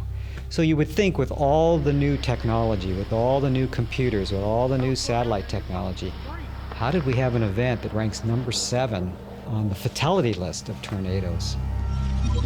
The EF5 touched down at 5:41 p.m. on a Sunday evening, and weather services knew in advance it was coming. Why so many people died? Turns out it wasn't because the forecast was bad, because that might be one of the first guesses. Well, the forecast must have been terrible. They had no warning. They had actually quite a bit of warning. It turns out that a large part of this was the social response from the people. They went back and checked, and a lot of the people that heard the alarm go off waited to hear another confirmation. Somebody calling them to confirm that you better get out of the way, or watching on TV to see maybe a TV weather forecaster to come on. That delay of waiting for a second confirmation was not good. People needed to move, and they needed to move very quickly. Joplin residents had almost half an hour to take shelter, but many didn't heed the warnings because they'd become desensitized to sirens. I heard him screaming, Chris! Kathy, where the stuff? Kathy, somebody in here! There's always a worry that you're crying wolf too much. That's been one of the hardest things to sort of reduce the false alarm rates. Oh, come here, sweetie. Come here, honey. Come here, sweetie. It's okay. It's not just hard science research. There's a social science aspect of how people react to warnings. And with the Joplin case, that couldn't be better illustrated. And that is what led to so many people dying. They simply didn't get out of the way when they were warned well ahead of time. It hit a substantial part of the town, so residential places, commercial places, and then also the Joplin Hospital was also impacted by that tornado. Views of the damage from the air give an idea of just how big and destructive the multi-vortex tornado was. Entire neighborhoods were blown away. What we say about suction vortices is that if you've looked at aerial damage photos, oftentimes you sort of see marks like this along a tornado track. So I often call them spirograph marks because that's literally what it is. And that's where the biggest or the strongest damage tends to occur. In 40 terrifying minutes, it devoured more than 7,000 homes, nearly 500 businesses, and claimed 161 lives. I had done an analysis several years before asking what if? What if a Joplin-like tornado, what if a strong tornado like we had seen in Bridge Creek or even El Reno went through St. Louis or went through Chicago or went through Atlanta? And the what if consequences were huge. You could damage 50, 100,000 different homes. Potentially you could kill 1,000 people if you went through the suburbs of one of these large cities. That was very hypothetical until we had seen Joplin. If the Joplin tornado had occurred just 50 miles from where it went through Joplin, if it had gone through suburban St. Louis, you could have had outcomes much worse than that. And that was very sobering for those of us who were looking at these worst case kind of what if scenarios. Some scientists actually question whether the F5 was a high enough rating on the Fujita scale or whether we actually needed a higher rating on that scale to put into context how big that tornado really was. And the Joplin tornado was especially devastating in that it destroyed approximately 1/3 of the physical landscape. Joplin is characterized as a near-miss event because it actually occurred on a Sunday. Had the Joplin tornado occurred on a school day, school administrators there after that terrible storm acknowledged that many school children likely would have perished in the Joplin schools that were so badly devastated in that tornado event. The giant tornado caused damage to around 3/4 of Joplin's buildings. The following day, Missouri Task Force 1 was sent in to start clearing up the damage and searching for missing persons. I hope you do find somebody. Find information, write it in a marker on their head if they do not have a head or a proper place to write. Write it on their torso. I don't want to see any information on their limbs. Okay. Don't worry about desecrating somebody's loved one. You're not. You're giving us information so we can get the loved one to them. They'll clean them up before they see them. Okay? Dog teams scoured piles of rubble to try to establish where people lay buried. Everything's gone. Nothing's ever gonna be the same again. Nothing's ever gonna be the same again. Even as scores of volunteers arrived to help clean up the disaster, the city remained in a state of high alert as storms gathered on the horizon once more and began to pummel the city.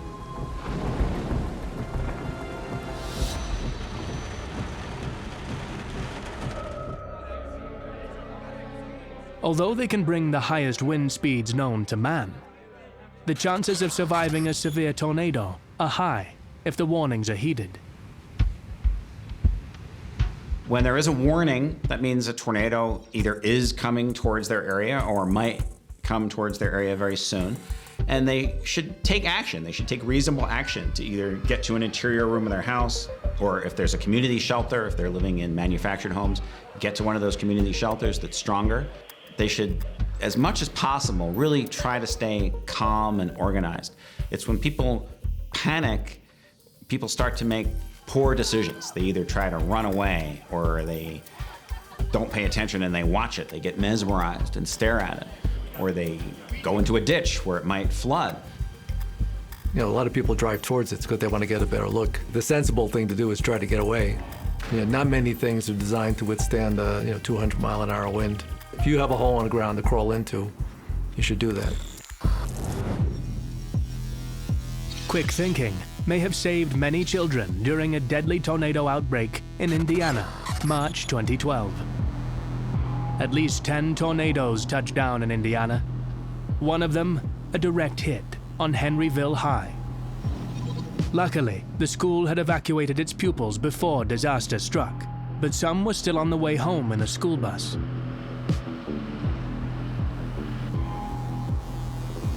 Surveillance video from inside the bus shows what may have been in store for the students had their bus driver not raced the storm and made it back to the school and under cover 3 minutes before the twister struck.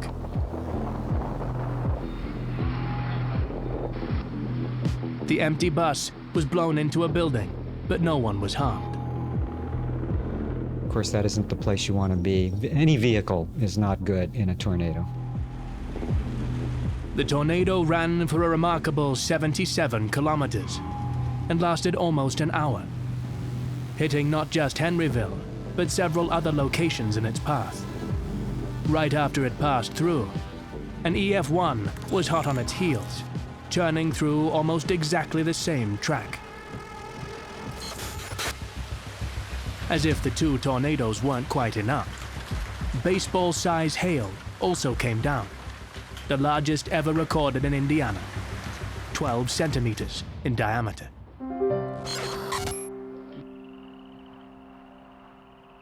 One of the most tragic stories to emerge from the disaster was the near-miracle survival of little Angel Babcock.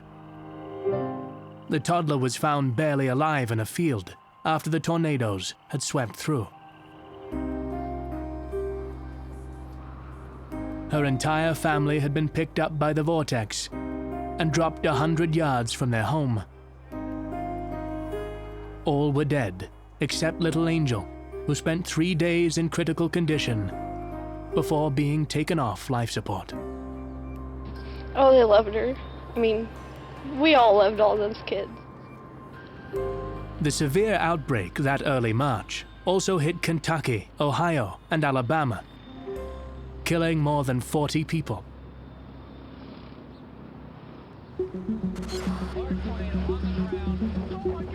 Each year, seasonal outbreaks across the US bring their own set of tragedies, but even forecasters were shocked by how severe April 2011 became.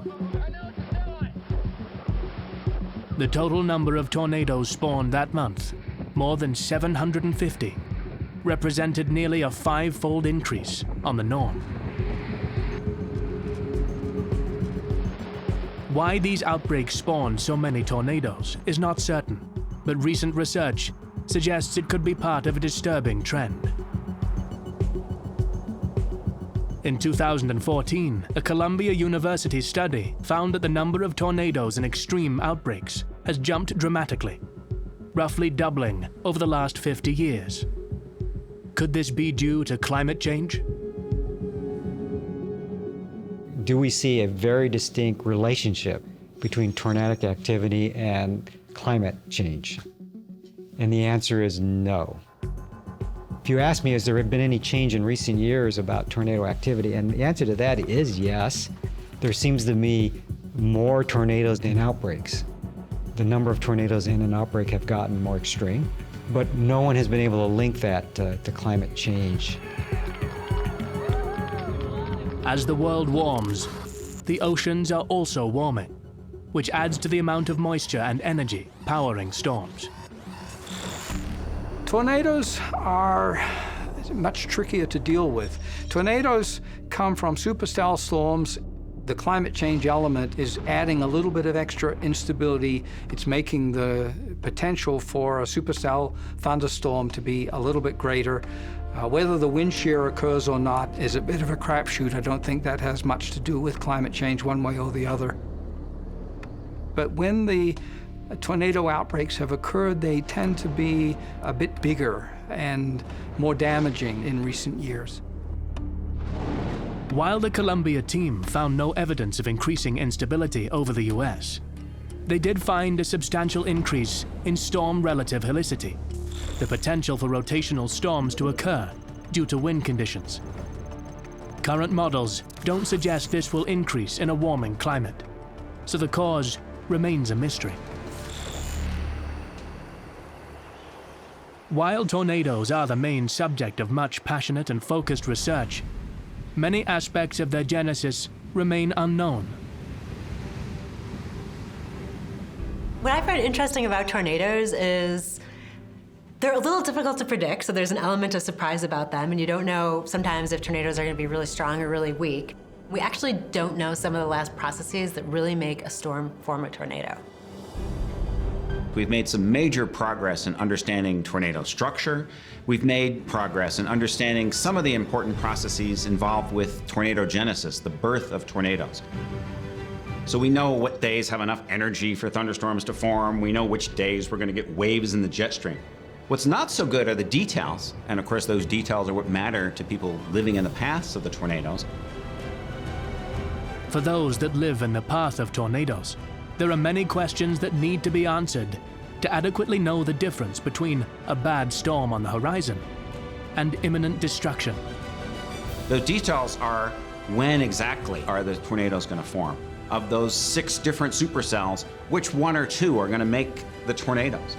Of those 1 or 2 that are going to make the tornadoes, when during their 1 or 2 hour lifespan, and exactly what track will they take? Those are the details we don't know, and those are the details that we're really trying to learn. I'm fascinated by tornadoes because they're so unpredictable, they're so powerful, and they really affect at least a part of the population. The questions burning in the minds of tornado researchers, who often risk their lives to answer them, have already saved countless people. In the last half-century, the improvements to detection and warning systems mean typically many less people die each season, despite an exploding population. Even to those who live in the bullseye of Tornado Alley, cars, guns, and fire remain a much deadlier daily risk than a tornado. You know, the thing why people don't lose too much sleep about it is because the probability of you being hit by this little tiny funnel over this great expanse of territory is small.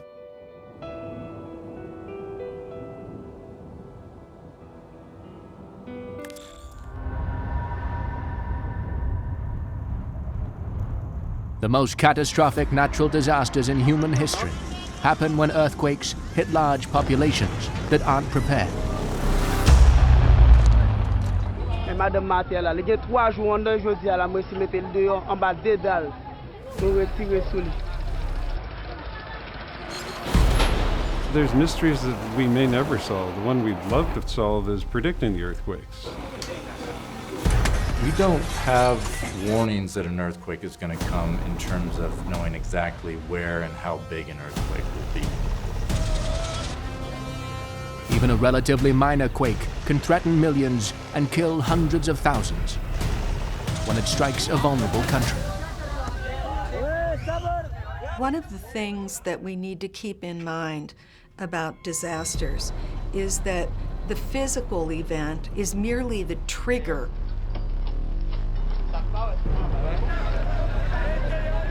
By unleashing vicious cycles of tragedy, building collapses, disease outbreaks, landslides, civil unrest, and urban conflict, earthquakes change communities for generations.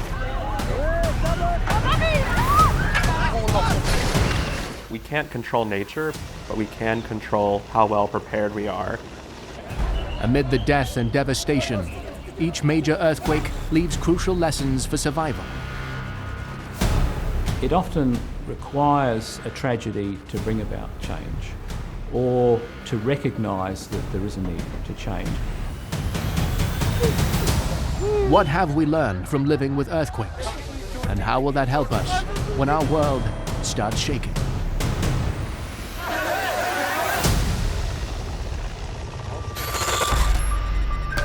Around the world, humanity exists only moments from catastrophe. Disaster bubbles below the surface of the earth, strikes from the heavens, or engulfs us from the sea. But we are not merely at the mercy of our planet.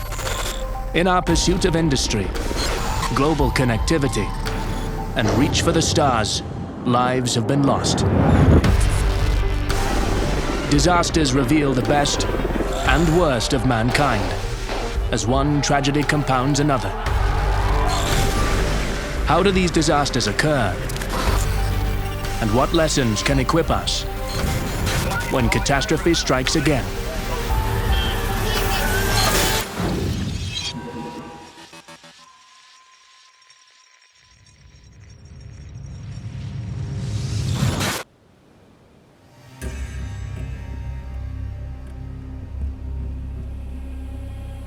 Between North and South America is the Caribbean, a chain of hundreds of islands. One of the largest, Haiti, is the most mountainous Caribbean nation, with a population of more than 10 million people. One of the world's poorest countries, tropical Haiti is no stranger to natural disasters like floods and cyclones.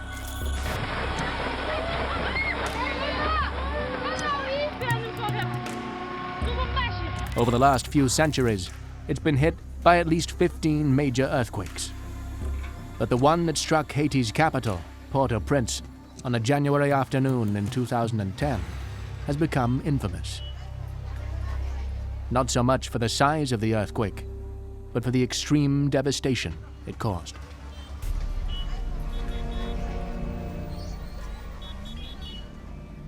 Disasters are not events, they are the endpoint of social processes. Haiti is unfortunately a real example of how long-term processes that impoverish people, that lead to environmental degradation, that lead to mass migration to urban centers and uncontrolled development. We see this not only in Haiti, but in so many other parts of the developing world. And these processes over time, over decades, maybe even over centuries, lead to the buildup of risk, lead to the disaster that's waiting to happen when a trigger like an earthquake comes along.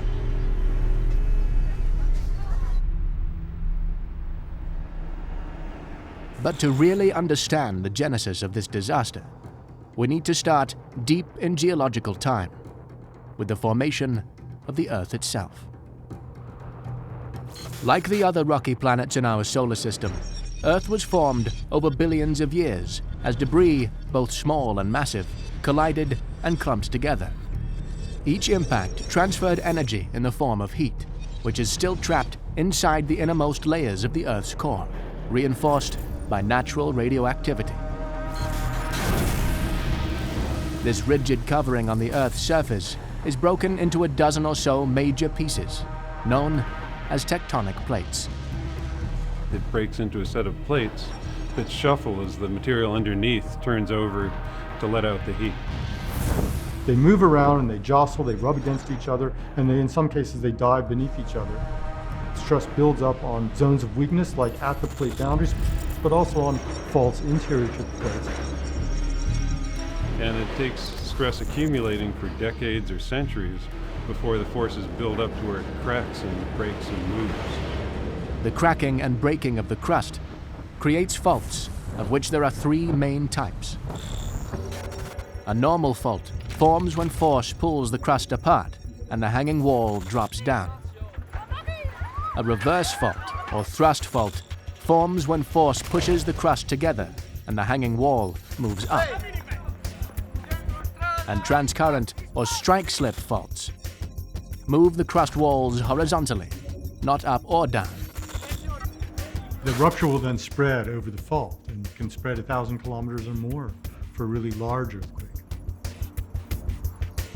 And when it slips, it radiates vibrational energy out through the ground. And it turns out only 10% of the energy in the earthquake comes out as the shaking. The rest goes into cracking and heating. But that 10% of the energy that's shaking is what we notice and what causes all the damage.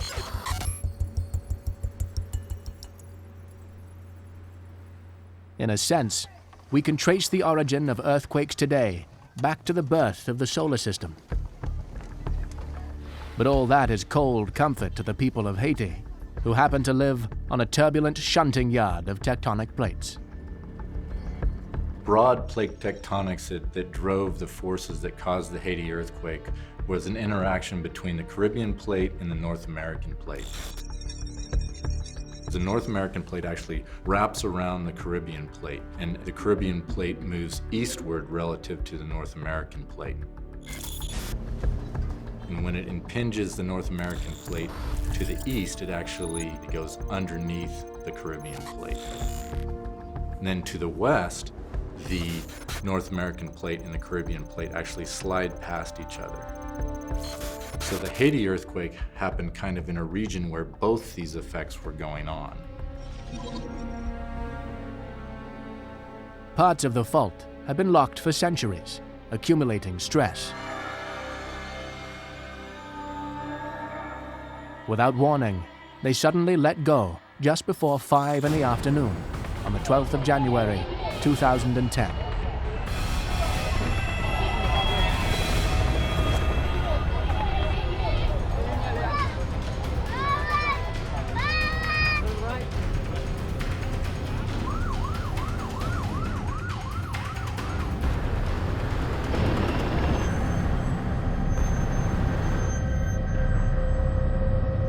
The epicenter, where the tectonic stress was released, was less than 25 kilometers from Haiti's most populous city, Port-au-Prince.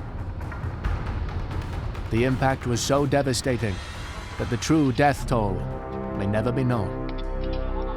The estimates range from 80,000 to 330,000, with most people agreeing that it was somewhere in the neighborhood of about 220,000. N'appelle marié avec madame. Et madame Maté là, il y a 3 jours en dedans, je dis à la moi si mettez le dehors en bas des dalles. Nous retirer sous lui. The earthquake was a magnitude 7, and it was deadly. What made it deadly was the fact that it was very close to a populated center. There were about 2.4 million people exposed to violent shaking from the Haiti earthquake. What turned this from a disaster into a catastrophe was the fact that those buildings in the region were very brittle and could fall in the earthquake shaking. Within the Caribbean, most countries there use the Caribbean Uniform Building Code, but not so in Haiti. And so as a result, when they did have that earthquake, you had a very vulnerable building stock, and hence you had the consequences that we saw. Many of the multi-story buildings of Port-au-Prince became death traps when their unreinforced brick walls broke apart, piling up concrete floor slabs in what's known as a pancake collapse.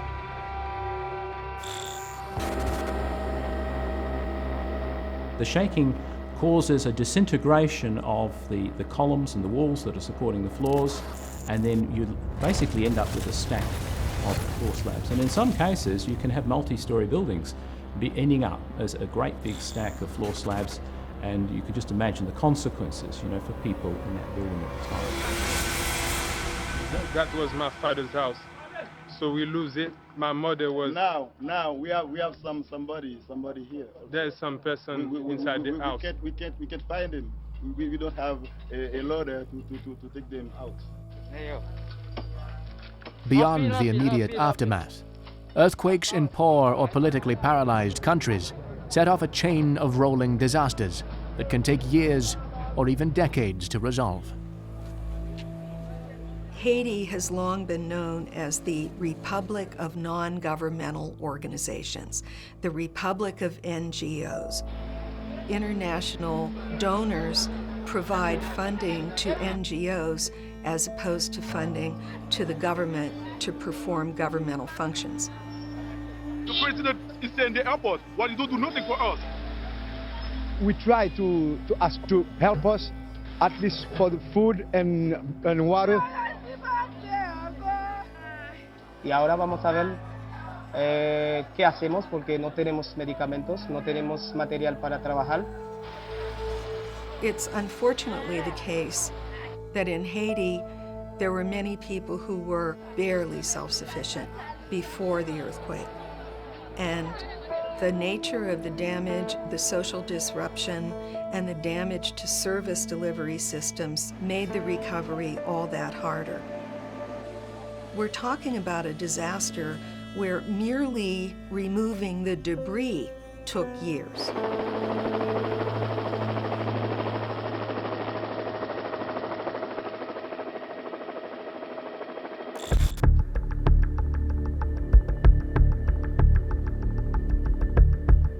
But it's not just poorer countries at risk of rolling disasters. Typically, the less developed a society is, probably the less prepared it can be for these major disasters. Californians need to be prepared because in their state, the Pacific Plate grinds past the North American Plate in a tectonic boundary known as the San Andreas Fault. The fault extends for 1,500 kilometers, arcing right through the richest and most populous state in the U.S.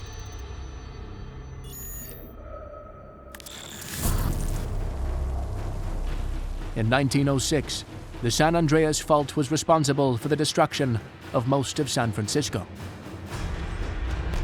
Over the last 200 years, California has been hit by about 80 quakes stronger than magnitude 5.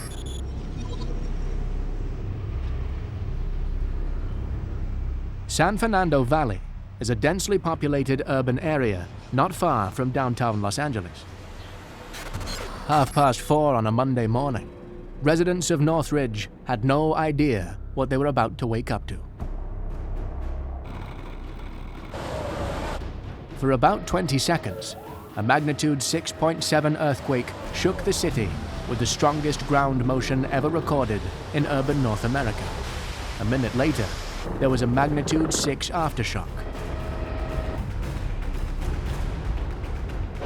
But this time, the San Andreas Fault was not directly responsible.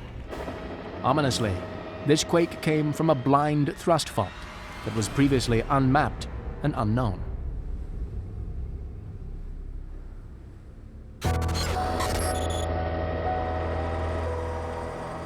Prepare yourselves! Shut off the gas, shut off electricity, store water in your bathtub. Don't expect services for 72 hours. Northridge had a blind thrust. That meant that the fault that moved didn't break all the way to the surface. That also means we don't know exactly where the fault is in general until it breaks. And so people who were right above the fault had no way of knowing until the earthquake broke. It was pitch black and she wasn't crying and she was still. We thought she was dead. We're just now starting to get our operating rooms cleaned up. We're still unable to sterilize instruments, so we really can't perform any major surgery. 57 people were killed, some immediately, some within a few days of their injuries, and others from indirect causes, such as stress-induced heart attacks. More than 8,700 people were injured.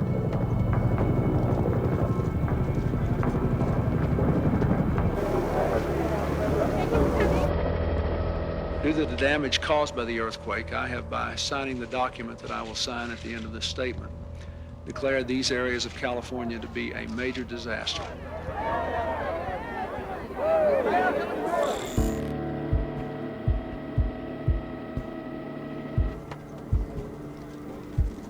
Northridge was a very interesting earthquake from a sociological point of view because it was a major earthquake striking a major U.S. metropolis that was very diverse in terms of race, ethnicity, culture, social class. And it allowed us a window into what future disasters would be like in large urban areas. Apartment blocks, office buildings, and car parks collapsed. 11 hospitals were damaged or left unusable.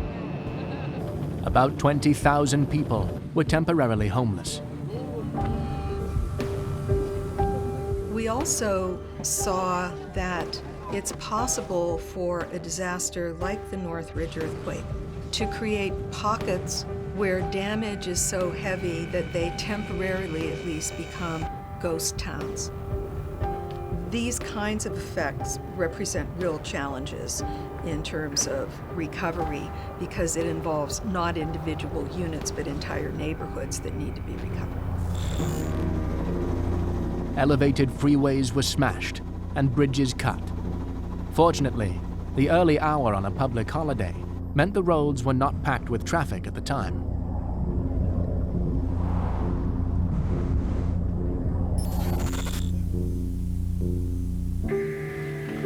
You can go over there. I can't. Okay. Sure.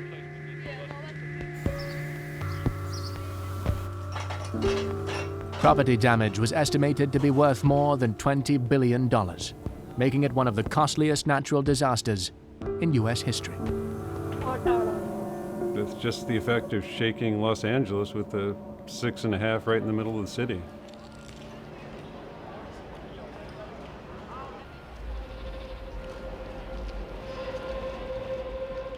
The cost of payouts was so high that many insurance companies either stopped offering or severely restricted earthquake insurance in California. In response, a state authority was established to provide basic insurance. Here you had a very large metropolitan area with many housing units damaged, many public buildings damaged, hospitals damaged, infrastructure such as freeways damaged. So the costs go up where there are lots and lots of valuable assets.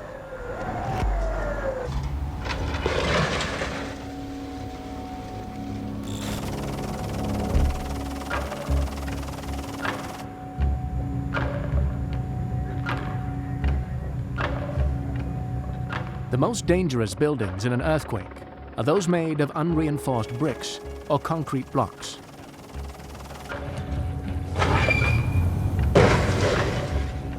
We talk about better building regulations, building a better future, but you have the other problem of the legacy of the past. And building regulations are not retrospective. So what do you do with the high-risk elements of your community? Because of California's known seismic hazards, building codes already require new structural design to withstand earthquakes. When the damage revealed that some designs didn't actually work as intended, the earthquake led to a revision of the building codes. Northridge showed that efforts to mitigate seismically caused damage do work.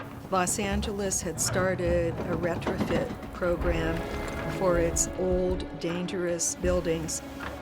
Engineers who looked at buildings that were affected by the Northridge earthquake said that those retrofits really helped. Retrofits which were enacted after the San Fernando quake in 1971.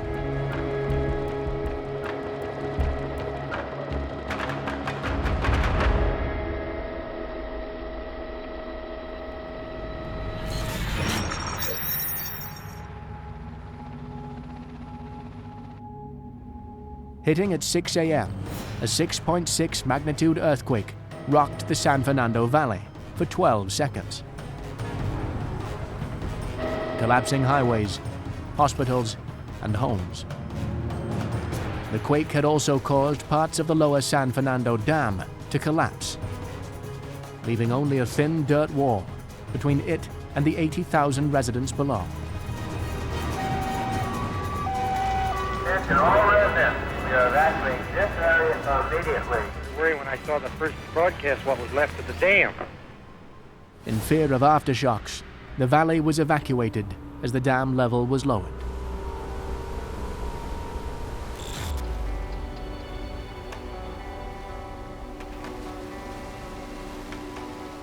Following this disaster, new building regulations were instituted in California. If you contrast, say, the San Fernando earthquake in 1971 to the Northridge one, the lessons from that earthquake are translated into better building regulations.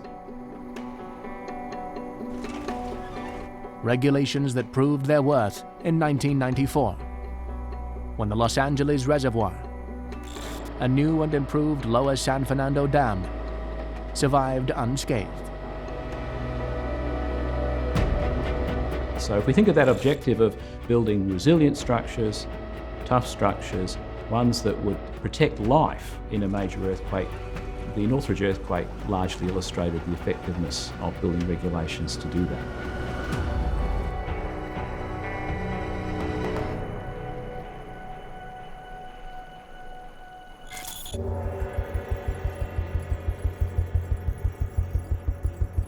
Can a building in an active fault zone be made earthquake resistant? There are lots of new structures built around that claim that they can be safer from earthquakes. そこからいざ地震という時にどういう場所で落ち合うとか、駅の近くの風景だとか見せておいた方が子供がいざという時に安心できるかなと思ってずっと来て、で帰りに父がによって体験して今日も地震ツアーです。 There are great uncertainties as to our knowledge of just what the earthquake hazard is. Seismologists go to great lengths to understand what has occurred in the past, their understanding of how earthquake waves propagate through the crust. So what often will protect our building through an earthquake or make it perform adequately is a toughness, so that even if it's overloaded, the overall behaviour is a ductile one, it can absorb energy. Here at the Southern California Earthquake Center, we take our science to these engineers so they can build the safest buildings possible, so that it's a data-informed structure. But again, we just won't really know how it's actually going to function until after the next earthquake. It might be so badly damaged at the end that it's an economic decision to demolish it and rebuild, but nevertheless, it's a safe structure.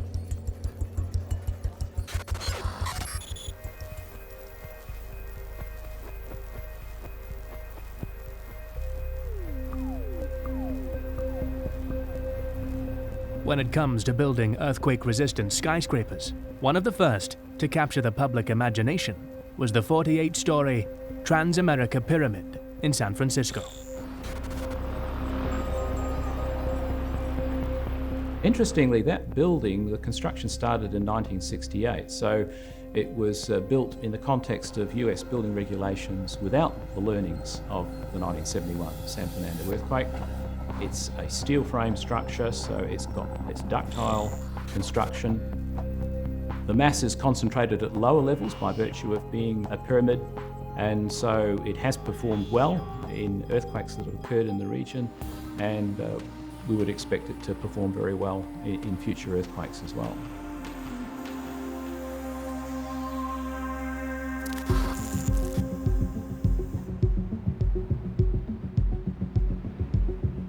The Wilshire Grand is the tallest building in California. At 73 stories, it has to withstand the swaying and even whiplash caused by the ground movement in earthquakes. It's very slender in one direction for architectural reasons. In designing that building, they tried to keep open, unobstructed floor plans, so that led to a central shear core, which provides a lot of the bracing.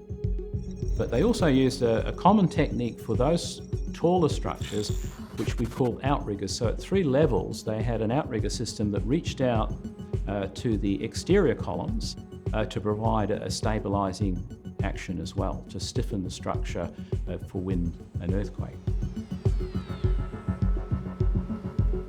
Like a reed in the wind, it bends in a seismic event. This building is designed to ride out the major credible event in the Los Angeles Basin, which is 8.3 on the San Andreas, coupled with the other local faults.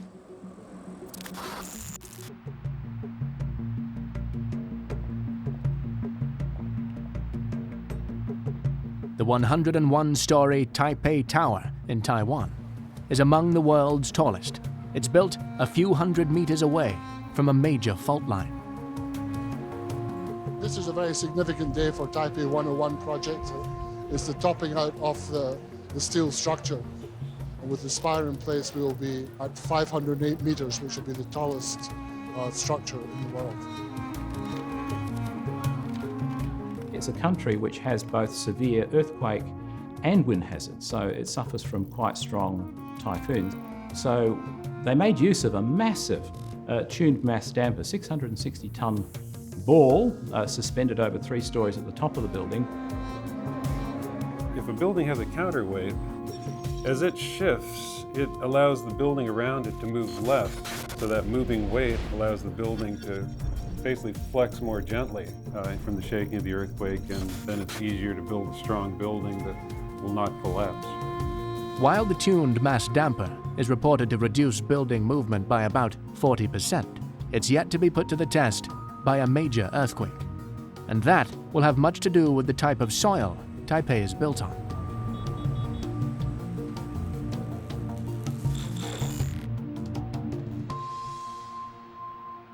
As our buildings grow taller to help accommodate an exploding population, the very land that supports their foundations can exacerbate the effects of an earthquake. One of the common problems in earthquakes is that the cities are built in kind of low-lying flat areas near rivers and ports, and often that means the geological structure underneath is very soft soil and wet soil. The composition of the geological layers below our cities has a dramatic effect on the way seismic waves propagate. Soft sediment increases the earthquake waves in a couple of ways. Soft sediment doesn't take so much energy to move that much, so you get much larger waves for the same amount of energy. The other way is through what's called resonance. So resonance is a phenomenon like if you strike a bell, it will vibrate at certain frequencies. Just like a struck bell, the rocky layers embracing the soft sedimentary ones within a basin can amplify seismic waves. If the earthquake has happened within the basin or beneath the basin, the earthquake energy can be reflected back into the basin. The wave reflects, will start bouncing around, and you'll get a system of waves that are sort of being reflected back and forth, and that will cause the basin to resonate.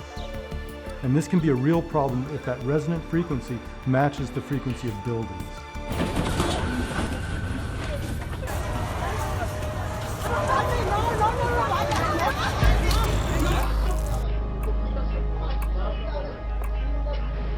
The problem is that when buildings resonate at the same frequency as the seismic waves, they shake themselves to bits. What devastated Port-au-Prince wasn't just rickety buildings. Because the city is built on loose soil, the shaking was amplified. Well, soft sediment is most like a jello on a plate. If you shake the plate a little bit, the jello shakes a lot. And so Port-au-Prince on the soft ground shook much more than the buildings on the nearby hard ground.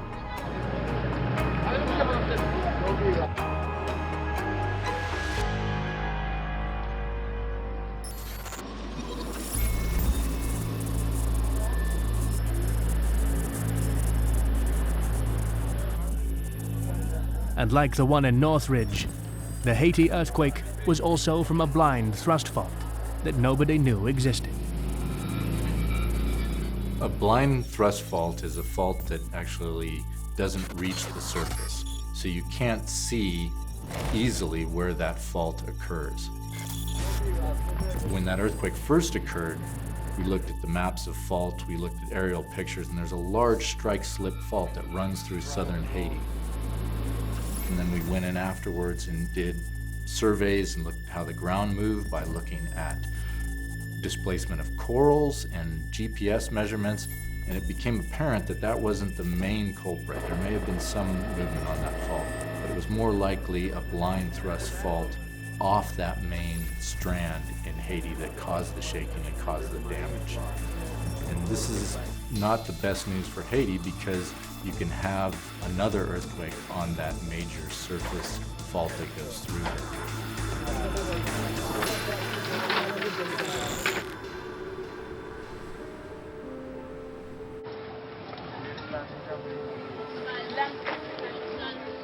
With Haiti's earthquake, the combination of no warning, unknown fault, amplified shaking, vulnerable population, and low-quality buildings was lethal on a tragically epic scale. People were, of course, accustomed to living in very substandard conditions, even before the earthquake. But the displacement of people, the breaking of their social ties, their neighborhood ties. Just like, you know, when you sleep in the night, you got one eye open, one eye closed. You don't even sleep well. The placement of some of the emergency camps was not all that it could have been in terms of access to jobs and transportation. Il n'y a aucune instance concernée, même au niveau de l'État, qui vient passer pour peuple ça qui souffre là. Nous pas gain de l'eau, nous pas gain manger, nous pas gain santé. So there were a lot of additional stressors that people were experiencing that could lead to poor health outcomes.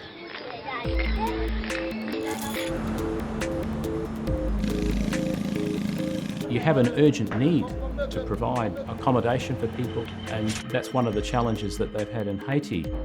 Now that they're rebuilding, it's very hard to enforce better building regulations because people have this urgency, and the old practices do tend to come back because often they're cheaper and more understood.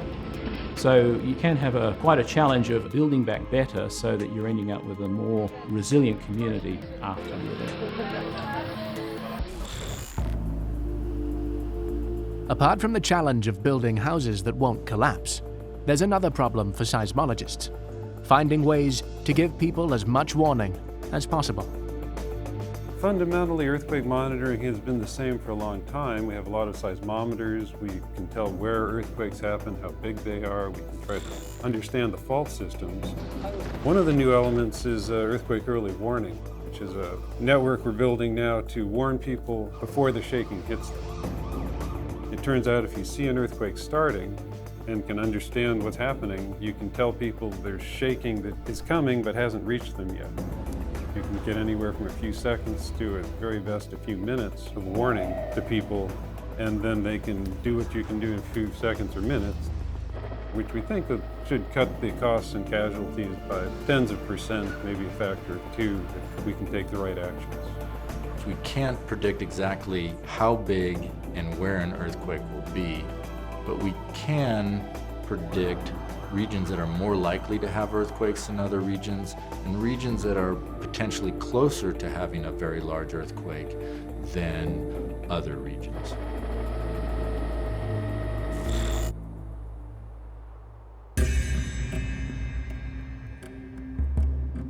One of those seismic hotspots where earthquakes are likely is the Himalayas, the biggest collision of plate tectonics happening on Earth today.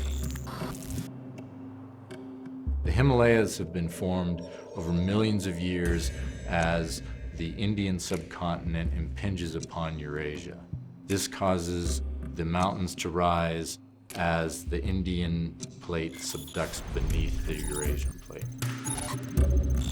The Indian plate doesn't really want to go down. It's composed of light material. It doesn't want to go down beneath the Asian plate.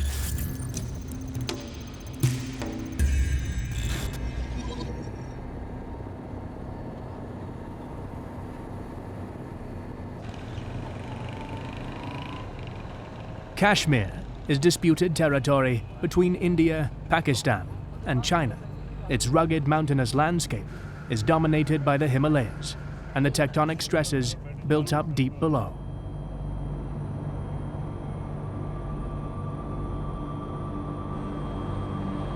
One October morning in 2005, Kashmir was slammed by a magnitude 7.6 earthquake.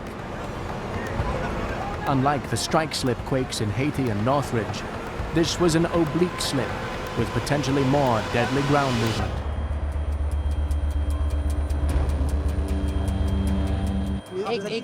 एकदम से 5 second क्या चीज होती है? I think 5 second से जल्दी कुछ भी नहीं होता.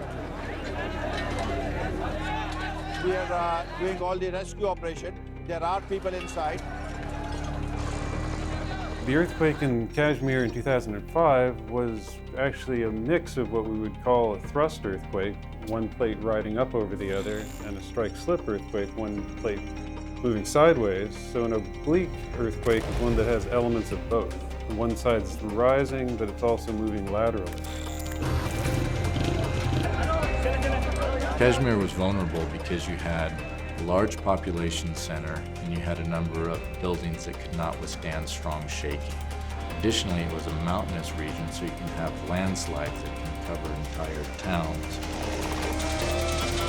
We could see a lot of hilltops that were shattered. The buildings looked thoroughly disrupted and in many cases collapsed.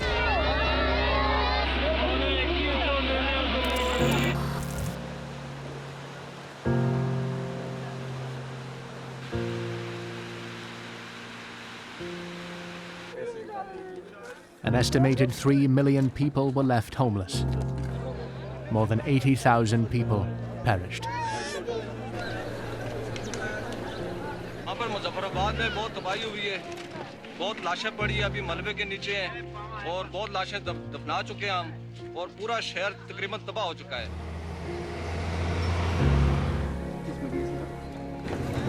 Of those killed, a staggering 19,000 were children.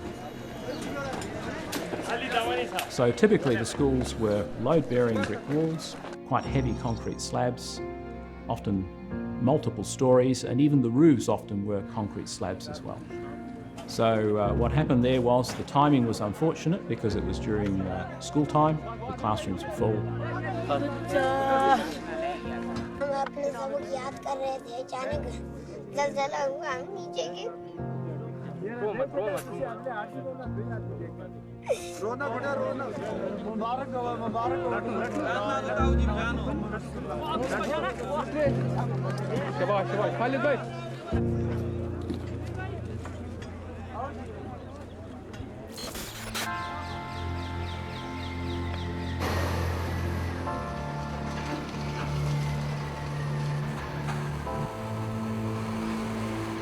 The strategy, basically, we will have to dig into the building. We'll try to reach to the people and whatever we can find. The Kashmir earthquake was a watershed for change, and in 2007 the building regulations did change. They align quite closely with world standard building regulations, notably the ones in the US, the Uniform Building Code. And then also there was an improved assessment of the seismic hazard in Pakistan, because if you want to design for earthquakes, you need to understand the likelihood of ground shaking. While tragedy may have forced change, the Himalayan region remains vulnerable to earthquakes, partly due to its remote and inaccessible nature. It can be extremely difficult because you have a lot of landslides which cover roads, which isolate towns. The only way to get resources in are via helicopters, and it can take a long time even to figure out how much damage has occurred in a region like that.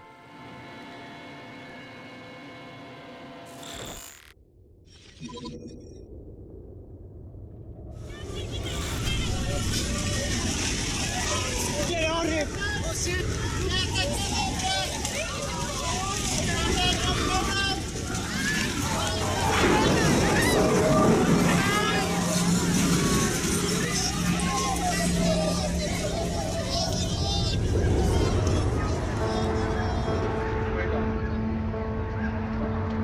The the magnitude 7.8 earthquake in Nepal in 2015 killed 9,000. More than 3 million were made homeless, with entire villages flattened. We just felt some fresh tremors here. Big pieces of ice just came down from this glacier today. The quake triggered a disaster on Mount Everest when an avalanche swept into the base camp where several hundred climbers were staying. At least 19 people were killed, with 120 others injured or missing. बाप भी ऐसा हो गया, मेरा बेटी भी चल गया, मेरा पैर टूट गया, इसमें पैंटी भी टूट गया, बहुत दिक्कत है, मेरे पास कुछ नहीं है. More than 300 people disappeared after a landslide nearly 2 miles wide engulfed several villages in the Langtang Valley.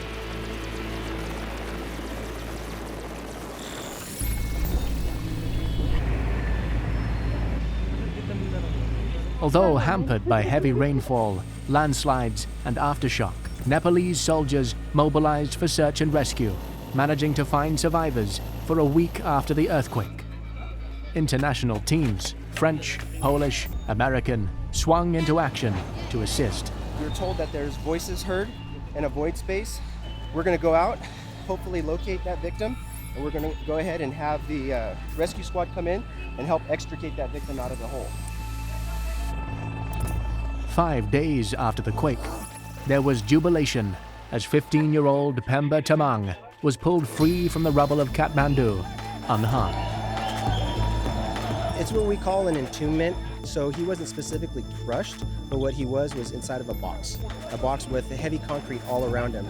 So we worked side by side with the local teams, and we were there to assist them in getting this victim out. The level of damage was deep and widespread. Many fear that destruction like this could become more common in Nepal.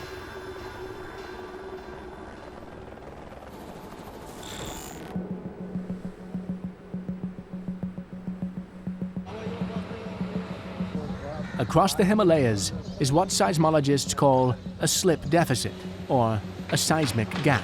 Without enough earthquakes to relieve the stress that's known to be accumulating between the tectonic plates, there is the potential that several very large and catastrophic quakes could be unleashed. A growing concern across Nepal. As these plates move past each other, if they're not slipping, stress builds up all along that plate boundary. Part of that plate boundary might rupture in a large earthquake. But then there'll be some parts of the boundary that didn't rupture. And so you have to wonder, well, what's happening there? The other more worrying situation is that it's accumulating energy.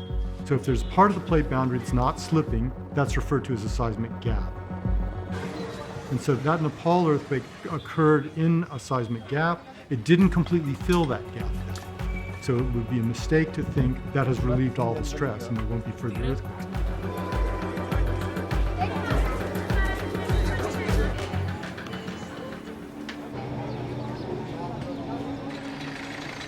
Although Nepal's quake was devastating, earthquakes of that moment magnitude are fairly common.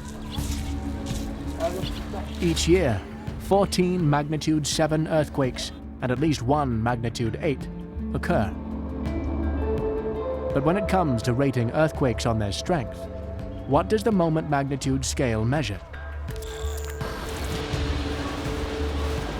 Before the moment magnitude scale was developed in the 70s, we really relied on the amount of shaking that was observed in an earthquake to determine how big that earthquake is. It's a very simple measurement.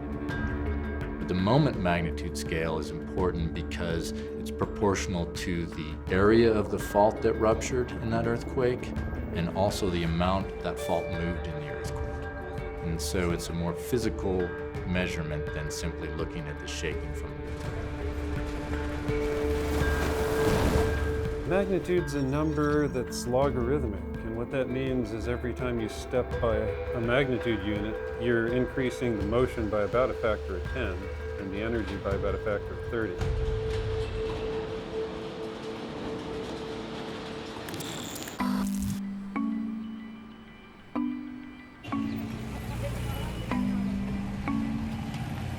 At a magnitude of 7.8, Nepal's 2015 earthquake released about 16 times more energy than Haiti's magnitude 7 shock. But the strength of these devastating earthquakes pales in comparison to the largest in recorded history. The 1960 Valdivia earthquake hit Chile at a moment magnitude of 9.5, over 5,500 times stronger than Haiti.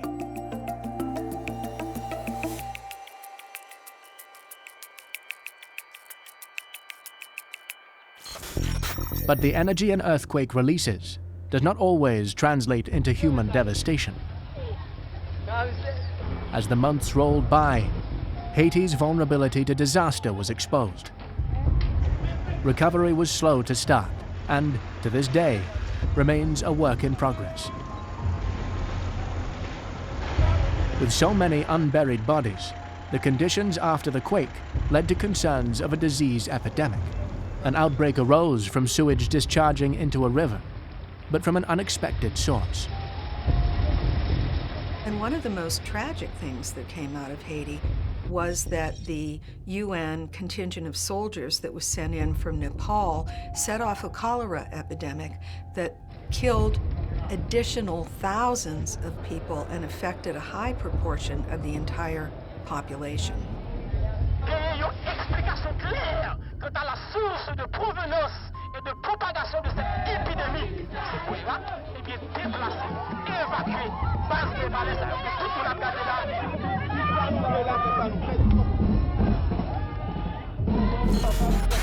6 years after the outbreak, cholera was still killing around 40 people every month.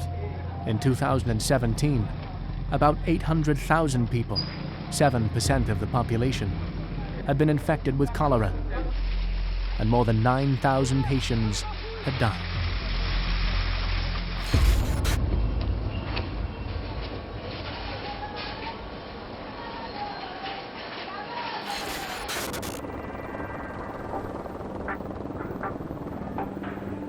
Although earthquakes are a natural part of life, that doesn't mean we should be complacent and unprepared. A lot of times we see that when there's a big earthquake, that's the wake-up call.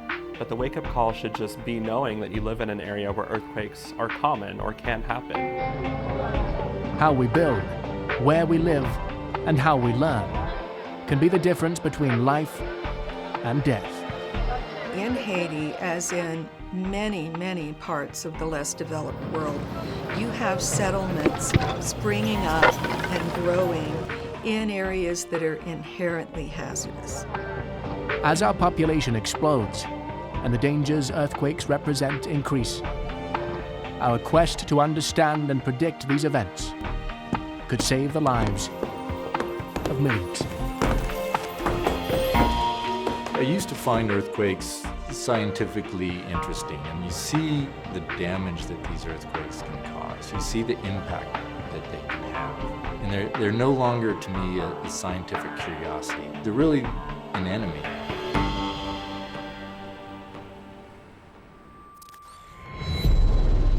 Ever since the inception of powered flight, mankind has been able to traverse the globe with increasing speed and ease. But when catastrophe strikes in the air, the outcome can be devastating. I see the plane! Danger! Fall down! Many of the dead still lie indiscriminately along the runway, are so badly burned as to defy identification. It's a horrible, horrible accident. Whether it is human error or mechanical failure that downs an aircraft, there are multiple steps along the way where tragedy could have been avoided. It's never one thing. It is a cascading series of links that lead to this mishap. Sifting through the wreckage of some of history's worst disasters, we can learn the lessons that make air travel the safest form of transport today.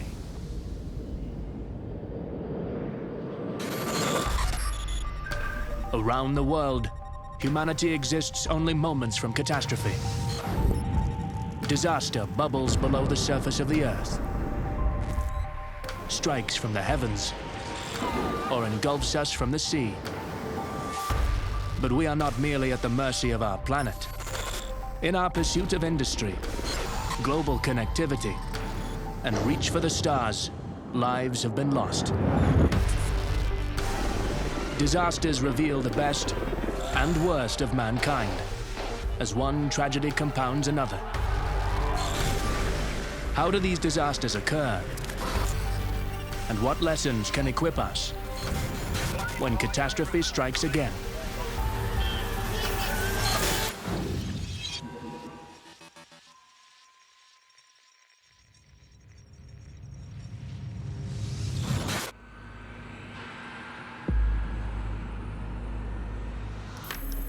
Every day, more than 100,000 commercial flights travel to their global destinations without incident. Subject to extensive checks and guided by a sophisticated set of protocols, GPS, radar, and onboard computers. Flying is the safest it has ever been. Unsafe is a relative term. There is nothing in aviation that is inherently safe except for staying in bed. So you're always flying around 5 or 10 miles above the Earth at minus 33 degrees Celsius and flying at 500 miles an hour. So you're always balancing and mitigating risks.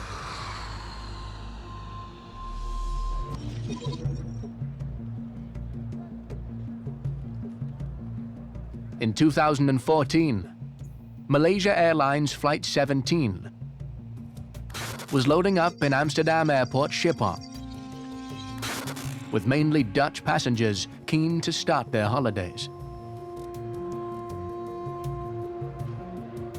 Like so many other aircraft that day, the Boeing 777 received flight clearance before leaving the gate, under the direction of ground control.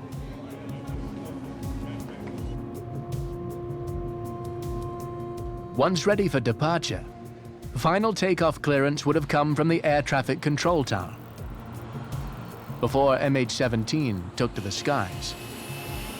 The 12-hour journey would transport the 283 passengers and 15 crew over 10,000 kilometers to Kuala Lumpur. But MH17 would never arrive, and piecing together the plane's fate would require knowledge gained from air crash investigations of the past.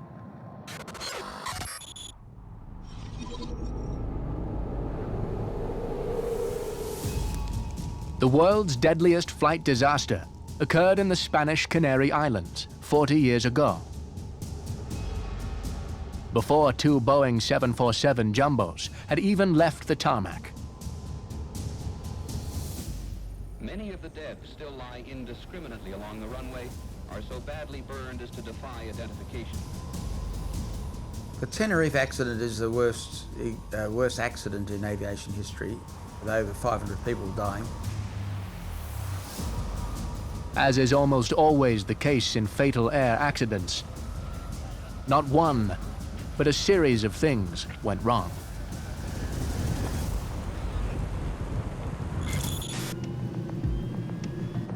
The year was 1977, and in the last few years, large-scale commercial aviation had truly taken off. This is the age of the jumbo jet. So we have airplanes that are bigger than ever before, flying farther than ever before, with more passengers than ever before. Not all airports were equipped to cope with the changing demands. The main airport in the Canary Islands is Las Palmas. A bomb had gone off in the Las Palmas terminal. So all those airplanes, they were diverted to a secondary airport on Tenerife. Tenerife was not an airport which was designed for that heavy traffic. It is a single runway and a single taxiway. Well, where do you put big airplanes? You can't put them on the runway because then nobody will take off or land. So you put them on the taxiway. That means that when you land, use the runway as a landing area and a taxiing area. So that's the situation that we had. More than 2,000 feet above sea level, Tenerife's airport was subject to sporadic whiteouts.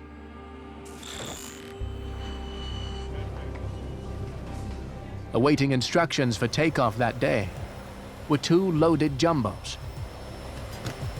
Pan Am Flight 1736 and the Dutch KLM Flight 4805. KLM received instructions to taxi down the main runway, and Pan Am to follow. Pan Am were then advised to take the third exit. The crew of the Pan Am flight missed the taxiway. Now with the fog, they couldn't see each other. The air traffic controller couldn't see either aircraft either. So they're all working on radio procedures. KLM turned 180 degrees and readied for takeoff. So the clearances to taxi were given. The problem was that the KLM aircraft began its takeoff run before it had formal takeoff clearance. It appears that the captain had confused a departure clearance, which is a clearance for the aircraft to depart in a certain procedure, with the takeoff clearance, which he didn't yet have. KLM radioed at takeoff. The controller responded, "Okay, stand by for takeoff. I will call you." But in a tragic moment of radio interference, a loud squeal covered most of the sentence. Pan Am had stepped on the transmission. The problem with transmission reception is you can't both transmit and receive at the same time. Pan Am's communications had blocked KLM's, and KLM's captain only heard, "Okay." Rather than listening to that and saying, well, maybe there is some uncertainty, let's double check, he was all, kick the tyres, light the fires, let's get off and get in the air. KLM captain tried to lift the KLM aircraft off the ground to go over the other aircraft, but it wasn't able to do so. So it hit the other aircraft smack centre in the fuselage. The entire first-class cabin, behind the cockpit, was torn out of the Pan Am craft, which immediately caught fire. KLM plunged back into the tarmac, erupted in flames, and disintegrated, killing all on board. This collision remains a gruesome, horrendous tragedy.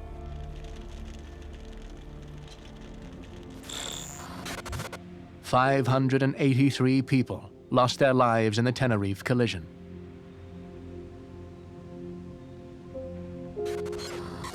In the investigation that followed, the cause of the accident was put down to several factors. It was the combination of many factors, organizational factors in KLM, airport geometry, congestion of the airport, and the air traffic controller being basically unprepared for that volume of traffic. Ambiguous radio transmissions from both aircraft crew and traffic controllers was compounded by the poor visibility and lack of proper procedural checks. As an ex-air traffic controller, it sounded like he cleared him to take off. Every pilot learned a lesson on that day about foggy days means double check again, make sure that you know where all the other aircraft are.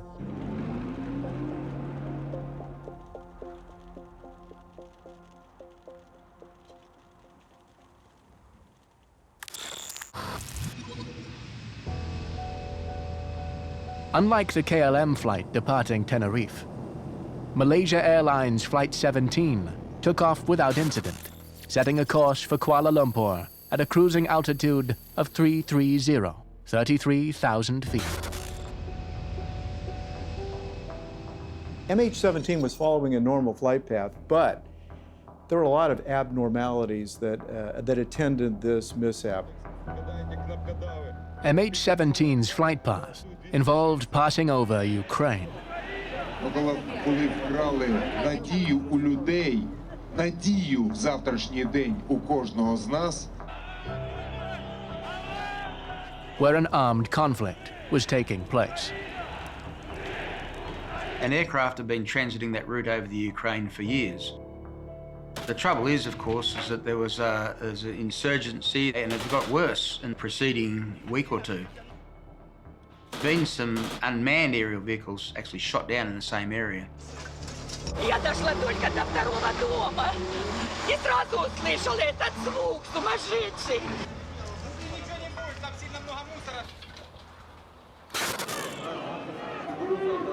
In 2014, what began as anti-government protests escalated into a Russian-backed armed rebellion. The Ukraine Civil Aviation Authority established some flight restrictions. Do not fly below flight level 320 as we get closer to the conflict zone. Malaysian Flight 17 was legal. They were legal, but they weren't safe. Вот дома обычных жителей. Мы сейчас ехали, в багажнике люди выезжают, уже беженцы, мы дожили. By July, the Ukraine government was trying to suppress rebel forces with air attacks. There's a war on the ground. That is an unusual situation. Most surface or shoulder launch missiles can operate to about 20,000 feet. You know, what else is down there? You don't know. Many other companies had taken explicit action to reroute the aircraft. Although several airlines were now avoiding airspace over Ukraine, Malaysia Airlines was not one of them. When MH17 reached the city of Dnipropetrovsk, air traffic control requested MH17 climb to 35,000 feet to avoid a potential separation conflict with a Singapore Airlines flight. MH17 replied that they were unable to do so, possibly due to weather conditions, and requested to stay at their current altitude. This request was granted, and Singapore Airlines moved to 350 instead. Separation conflict is the aviation term for an unsafe distance between aircraft. Normally you can figure a 1,000-foot separation. Think of a hockey puck of airspace around an aircraft, and the job of the ATC controller is to keep that hockey puck safe for that airplane. If aircraft experience a loss of separation, they can be at risk of collision or a wake turbulence encounter.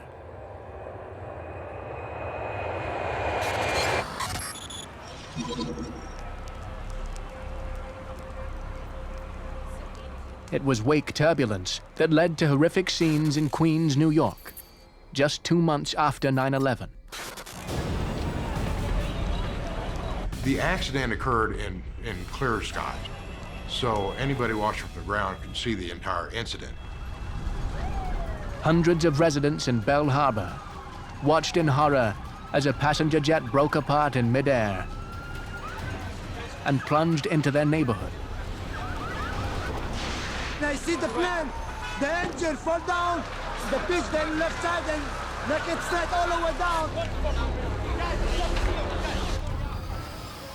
Burning engines and debris showered a 5-block radius, killing 5 on the ground and all 260 people on board.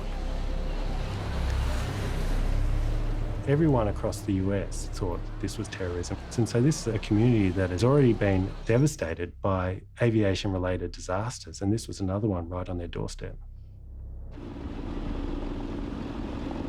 As investigators recovered pieces of the plane, a major clue was pulled out of Jamaica Bay: the vertical stabilizer, or tail fin, of American Airlines Flight 587. Completely normal. This is what you would expect on this flight path, all the way down to here. This is where we have the last transponder return, The impact is very shortly thereafter. The vertical fin appeared to have been torn off in mid-air. The vertical fin gives you directional stability. Without it, the aircraft became uncontrollable. What could have caused this type of damage on a perfect blue sky day, just a couple of minutes after takeoff? The preliminary investigation quickly ruled out terrorism. An aircraft took off slightly ahead, and it was a Japan Airlines 747. They're very heavy, of course, and they create quite significant wakes. When a wing produces lift, it generates a low pressure region above the wing and a high pressure region below the wing. It causes this circulation around the wings, and this generates these vortices, one from each wing. Air safety regulations require planes to be separated by at least 4 miles on takeoff to avoid wake turbulence, a rule that was followed in this case. American Airlines aircraft was informed, caution, wake turbulence. Shortly after the plane took off, the pilot encountered what he believed to be the cautioned turbulence.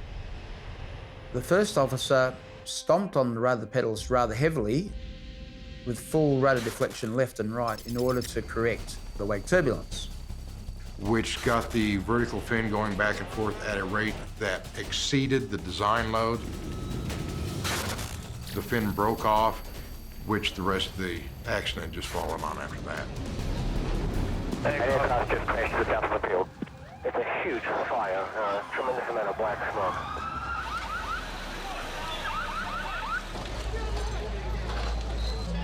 The official findings were pilot error by the first officer, who employed unnecessary and excessive use of the rudder.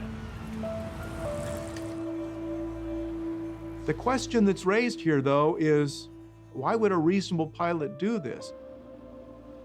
That causes into question, what was the training? The second thing would be, did the manufacturer tell the users to avoid extreme input in the rudder pedals? We're doing everything we can to deal with this, and I know that the people of New York can rise to any challenge.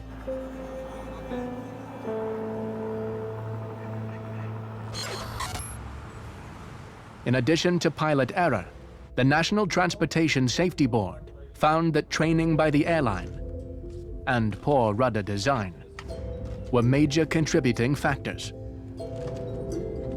This pilot had a previous occasion where he'd overreacted to aircraft wake turbulence, and this was traced back to the training. The first officer commanded a series of aggressive control inputs to the rudder pedal that maneuvered the airplane into a large oscillating side slip.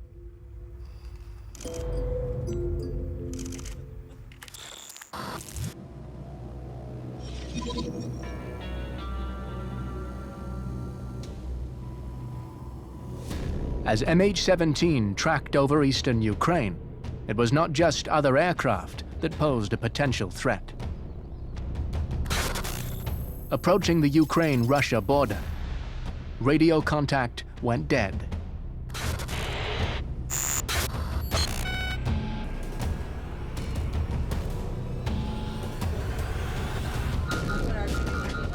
The aircraft was flying peacefully along on its cruise altitude, and the next minute was plummeting to Earth. On the ground, eyewitnesses caught the last moments of MH17 as a fireball on the horizon.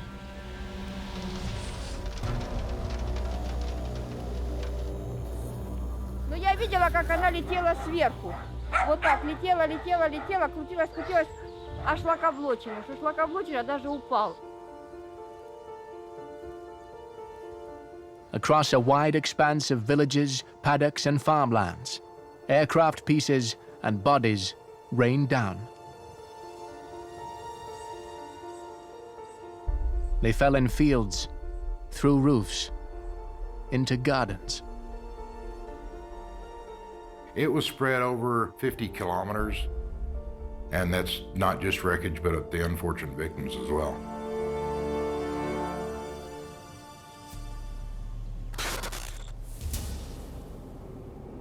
The suspicions of what had caused MH17 to fall from the sky over a conflict zone were immediate.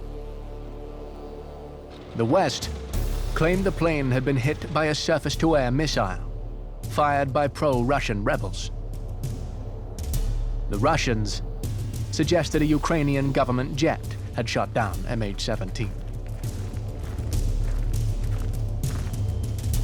The Ukraine government immediately shut down its airspace to any further traffic. С неба одна женщина упала в кресле прямо в одной бабушке через дом, абсолютно голая. Улетела. Ukrainian emergency workers began the process of locating bodies.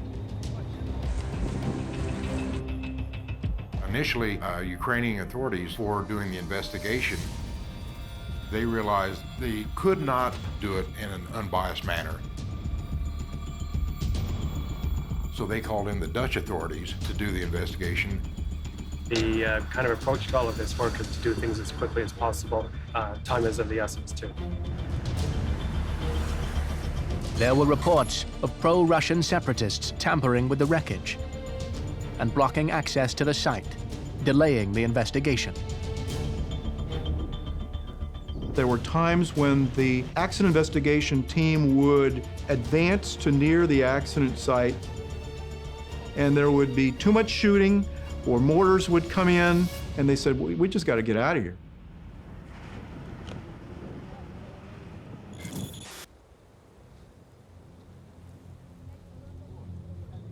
Villagers, trapped in the middle of a conflict they didn't start, were now key witnesses to an international air disaster. Я бы не летела, потому что боюсь тоже, как вот эти невинные люди, упасть. The investigation in MH17 involved lots of local people assisting in the recovery of remains. That is obviously a really challenging thing for any community to be involved in that sort of work.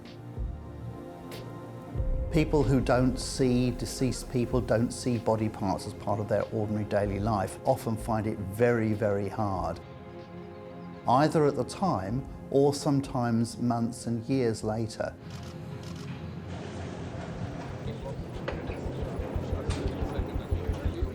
Less than a week after MH17 went down, bodies began arriving in the Netherlands for examination and identification.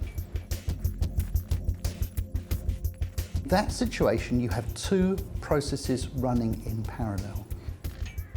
You have the humanitarian process, which is about returning the deceased to their loved ones. And you have the forensic process, which is about collecting the evidence which may be used in a subsequent court proceeding. With remains ranging from full bodies to small body parts, the identification process could range from weeks to months. Pre-screening a body, looking for foreign material or dangerous objects, taking fingerprints, looking at their personal possessions, having all that documented in a way that families could actually receive those personal items. Then you'll move on to the areas where you're going to look at features that can be used to identify them and compare that with clinical records of a missing person in life.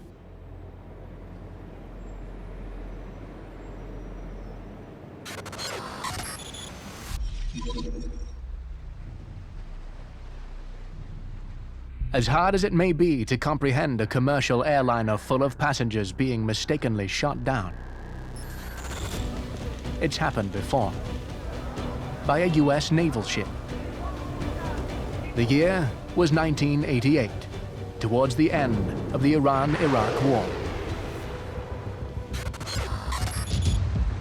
On the morning of the 3rd of July, a guided missile cruiser, USS Vincennes, was in the Persian Gulf, in Iranian territorial waters. It was engaging small gunboats.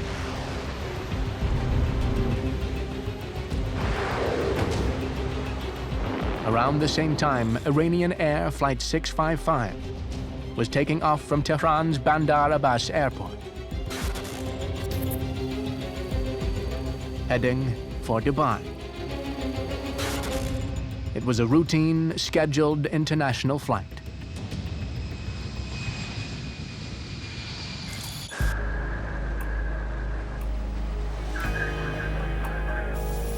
During the firefight, using their state-of-the-art Aegis combat system, the USS Vincennes immediately began tracking Flight 655. They claimed it was sending out squawks on a military frequency from its transponder. Radar works on the principle that the radio signal goes up and hits the airplane and comes back. You measure how long it took to get from here to there. And you'll say, well, that is 10 miles away by the amount of time it takes. Transponders are what are called secondary radar. The radar signal goes out and it hits a receiver on the airplane. And that receiver squirts back 4-digit code that says, I am 1234.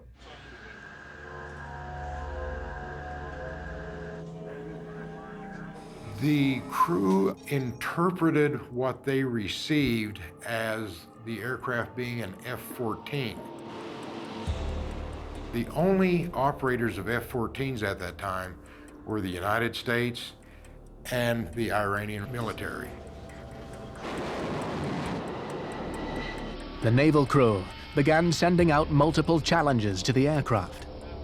But according to a report by the International Civil Aviation Authority, 7 of these were on a military channel inaccessible to the flight, and 4 on the International Air Distress Channel. Only the last challenge clearly identified Flight 655's transponder code. There was no response from the flight crew. The activities in the area would indicate that there may be hostile aircraft at that altitude. Assuming it was a hostile F-14 Tomcat, USS Vincennes took action.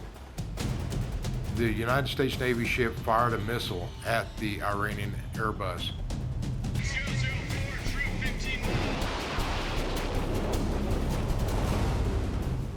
Destroying the aircraft and everybody on board.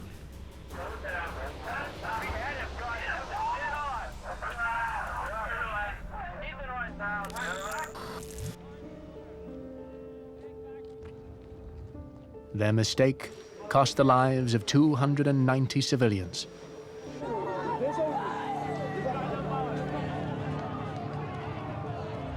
It was an environment outside of the norm of civil aviation. In a war zone, civil aviation is greatly compromised. Civil aviation should not go on in the same way as it normally does in peacetime.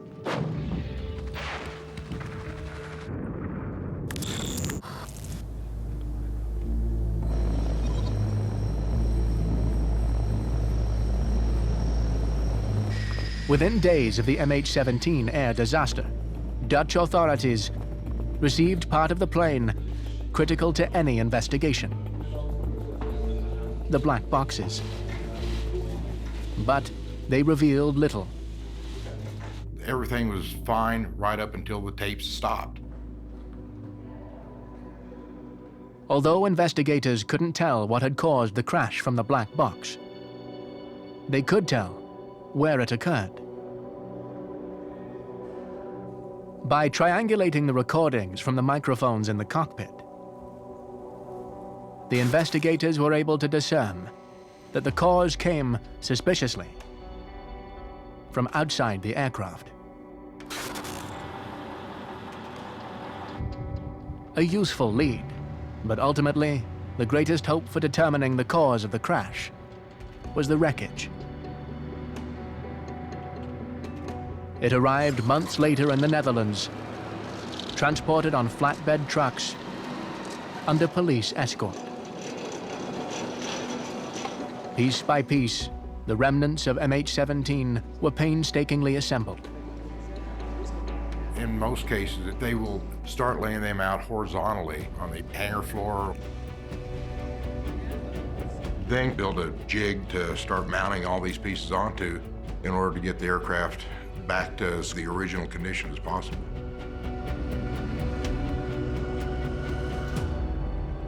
As the front of the plane took shape, the cause of MH17's demise became clear.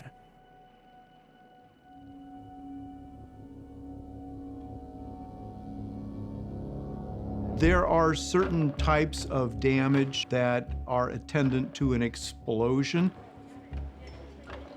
There are penetrations to the aluminum fuselage. There are traces of explosive that are left behind. Self-evidently, if there was a bomb, that the explosion outwards would leave rips in the fuselage, which would indicate an explosion towards the outside. Whereas in this case, there were actually holes in the fuselage, which indicated that the fuselage had been penetrated by shrapnel from outside the aircraft.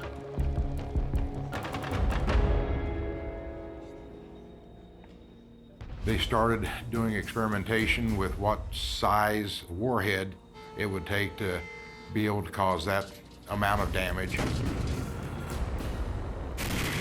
and how far away from the aircraft it would have to be in order to get the shrapnel pattern that they had on the skin.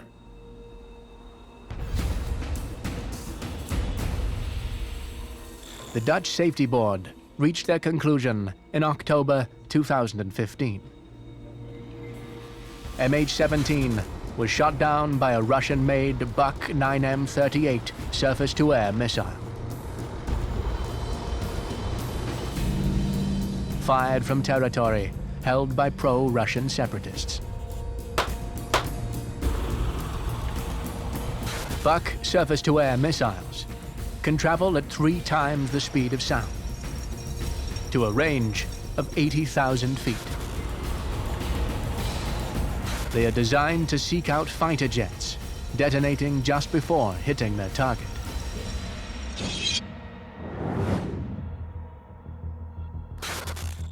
Ze van begin af aan al weten wat er gebeurd is.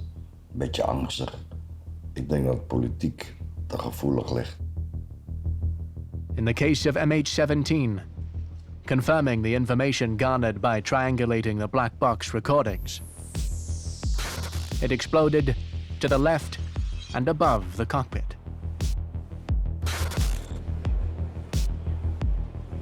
The force of the blast caused explosive decompression, resulting in both the cockpit and the tail separating from the fuselage. Unconsciousness would have been within a few seconds. They would have been surprised and then they'd have been asleep.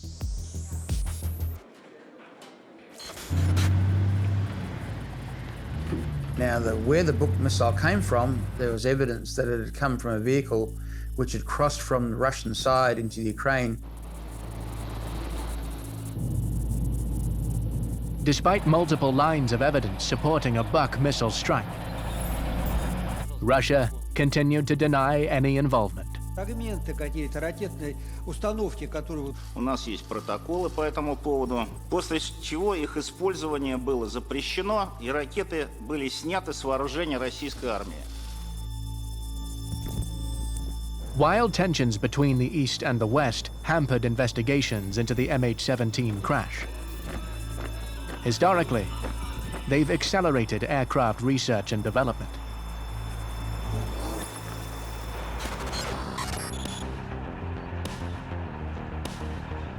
In 1960, the KGB caught wind of a combined French and British program to design a supersonic commercial aircraft called Concorde.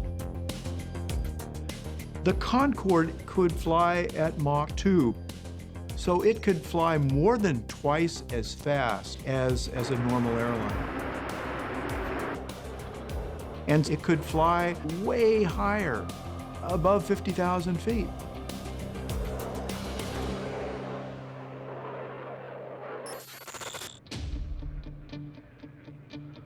During development, Concorde was reportedly the subject of a massive espionage effort by the Soviet Union. The political environment at the time, it was like the space race, which is going on at the same time. They wanted to get their supersonic transport in the air and flyable before the Concorde. The Soviets' famed aerospace engineer, Andrei Tupolev, was put to the task. The aircraft he designed, Tupolev Tu-144, beat Concorde to the skies by 2 months in 1968. The West was furious. The craft was so similar to the Concorde that it was nicknamed the Concordski.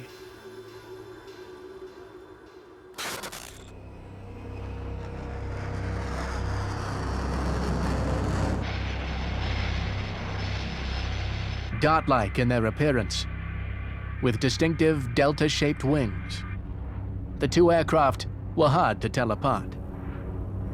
The delta wing has several advantages for supersonic flight. One, its attachment to the fuselage is sturdier.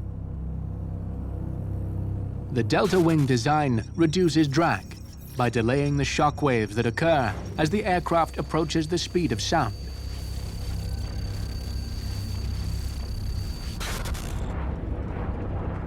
Designers of supersonic aircraft found that the delta wing increased stability at high speeds.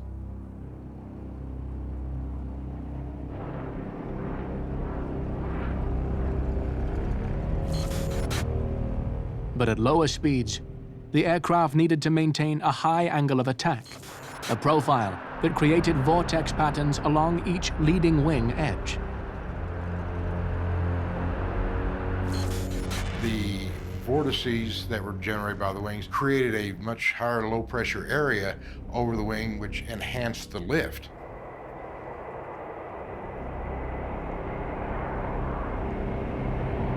But there were key differences. The Tu-144 was longer and its engines more powerful. It also had distinctive mustache canards, retractable foreplanes near the cockpit, that aided stability and lift.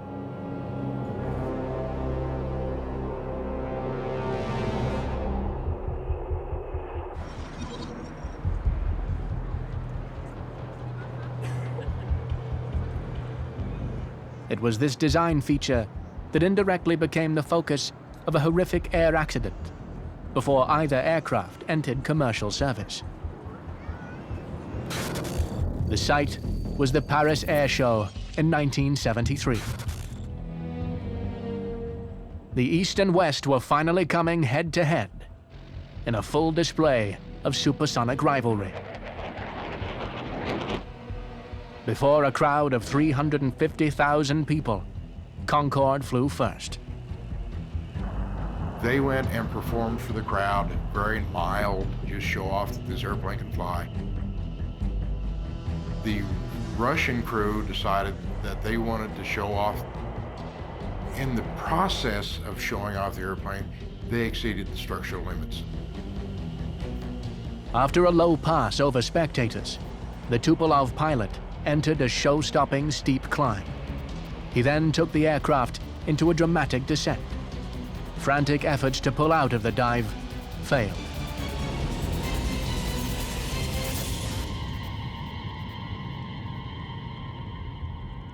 It broke apart in air and came apart right over the town.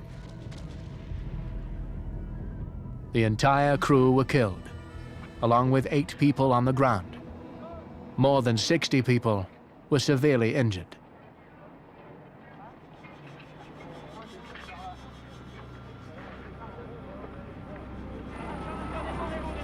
The spectacular disaster triggered intense debate and finger-pointing.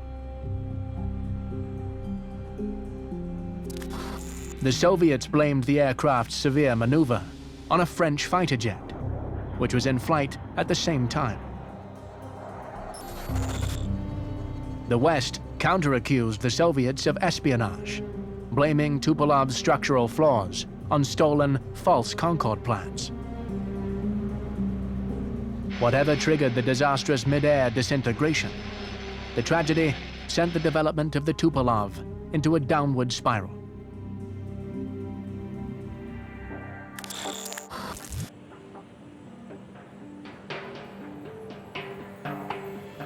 Concorde took the lead and became the first supersonic aircraft to enter commercial service in 1976.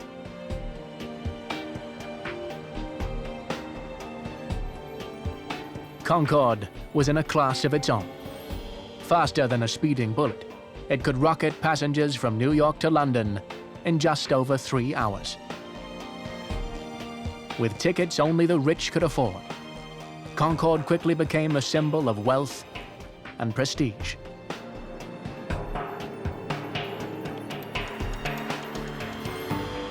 It was also considered one of the safest aircraft in service.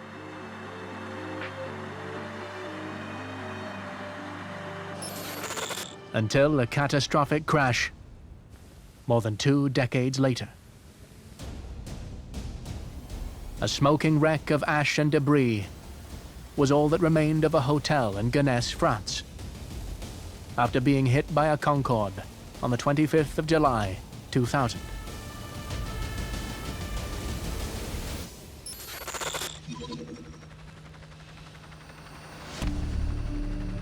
The Air France flight crashed shortly after taking off from Paris's Charles de Gaulle Airport. 4 staff in the hotel were killed, along with 100 passengers and 9 crew. The accident was caused by a metal strip from an engine cowl door, but not from the Concorde. The piece had come loose from another plane, which had taken off 5 minutes prior.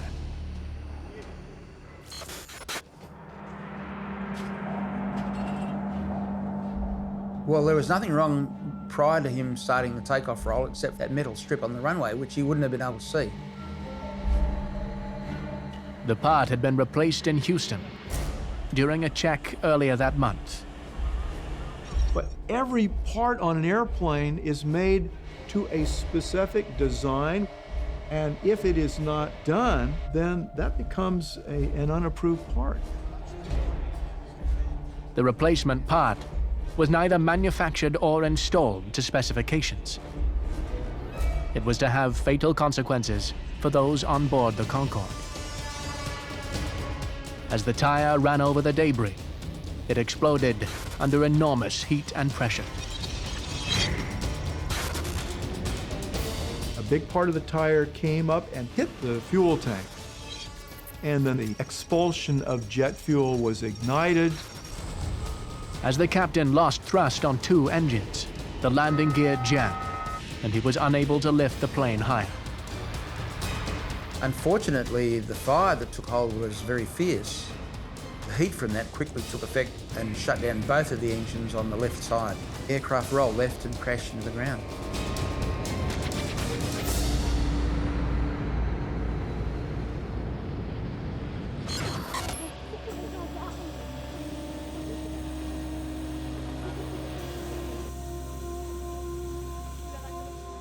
So it shows how dependent the end product of safe aviation is upon what might appear to be the smallest little part.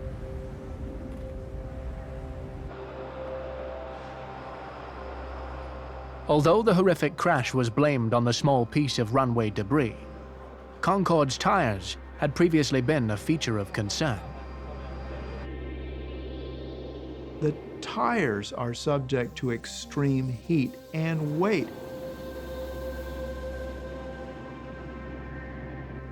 Several years before the accident, the NTSB investigated 4 incidents having to do with tires coming apart and striking the airplane.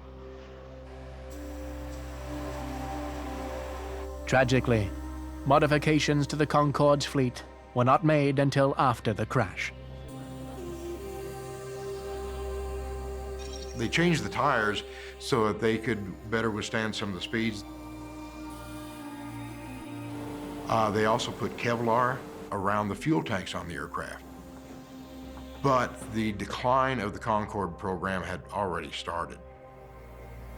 The Concorde accident happened at a very bad time for the airline industry. Revenues were down, people weren't flying as much. The Concorde program itself was always a very, very tight budget. 3 years later, Concorde made its final transatlantic journey.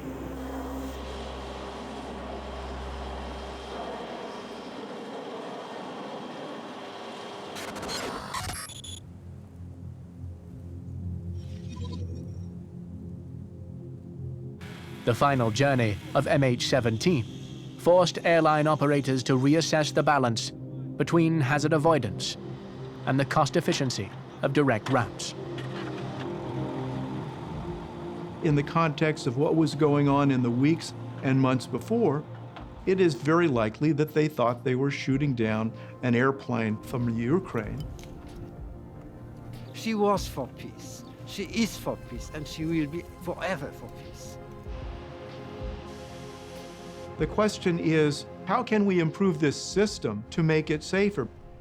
Because that's the end goal of any aircraft accident investigation.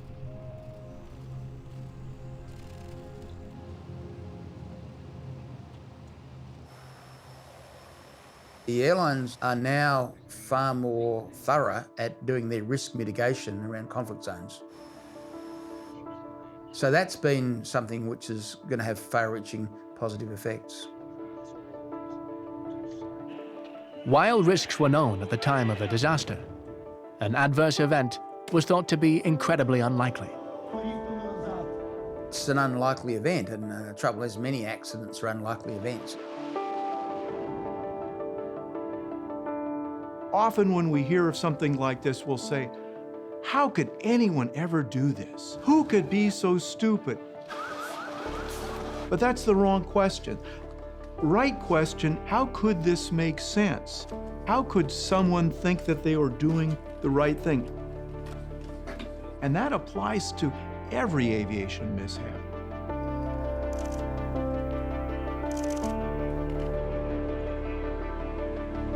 The legacy of the 298 people who lost their lives on board MH17 is a greater understanding that the unthinkable can happen. But it is time for action because it's just terrible. And must be avoided at all costs.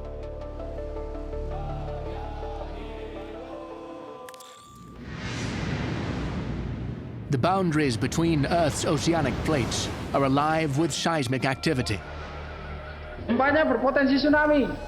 ready to trigger one of the deadliest natural disasters known to man, a tsunami. Jesus Christ, look at that. When monster waves hit coastal populations, Get in! their power is unstoppable. This earthquake and the tsunami is much larger than they had thought could be generated at that subduction zone. Multiple assaults carry loved ones away. We're hoping against hope that they're still alive somewhere. Inundating land for more than 3 miles.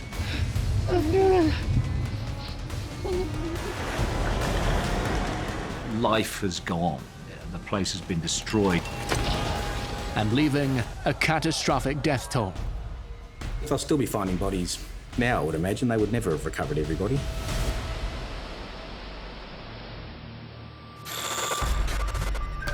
Around the world, humanity exists only moments from catastrophe. Disaster bubbles below the surface of the Earth, strikes from the heavens, or engulfs us from the sea. But we are not merely at the mercy of our planet. In our pursuit of industry, global connectivity, and reach for the stars, lives have been lost. Disasters reveal the best and worst of mankind, as one tragedy compounds another. How do these disasters occur? And what lessons can equip us when catastrophe strikes again?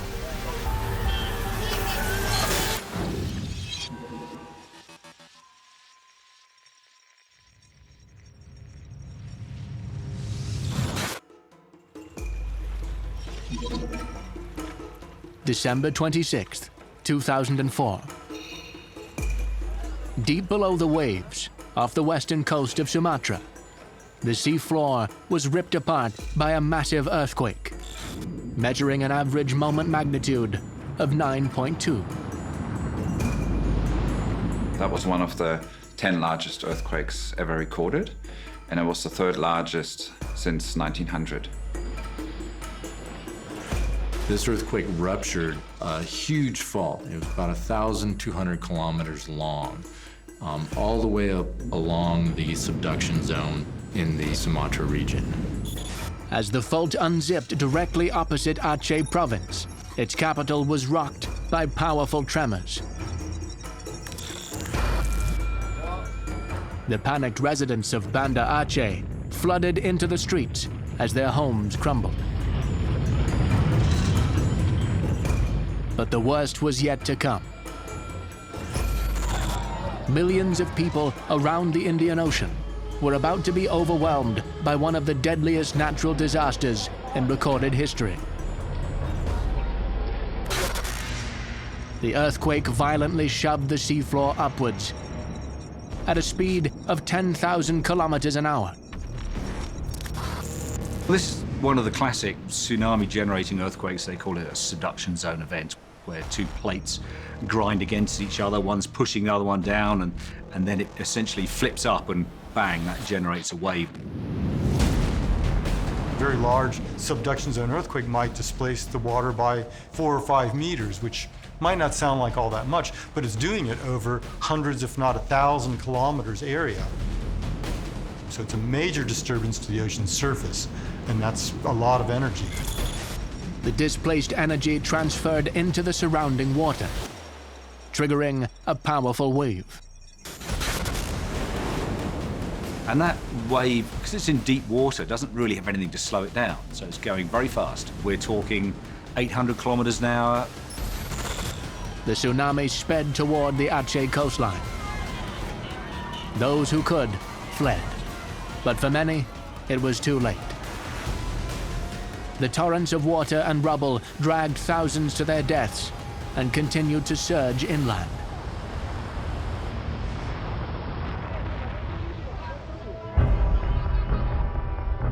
It's not just one wave, it's multiple waves. And they're coming at a coastline with such force. And when they inundate or flood that area, they can travel up riverways, they can travel up other bodies of water. And in particular, in the case of Banda Aceh, it actually came from 2 directions. It came from the west and also came around from the north. So there were accounts of people who ran one direction only to find that they were facing the tsunami coming from the other direction. Comprised primarily of fishing communities, most of the immediate victims in Aceh were women and children. A lot of the women and children were located close to the coast, so the children may have been in school, and the women may be at home or working in agriculture, and the men may have been out at sea, fishing.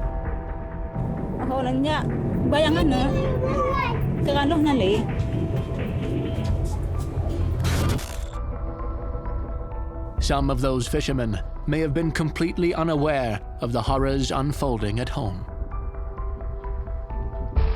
Tunggu lom bolak-balik tempat kejadian, masa dan adanya lom balik ke dia ikut, yana mayat tersangkut-sangkut. A large tsunami in the open ocean might only be a couple of meters high and might even go unnoticed by ships at sea.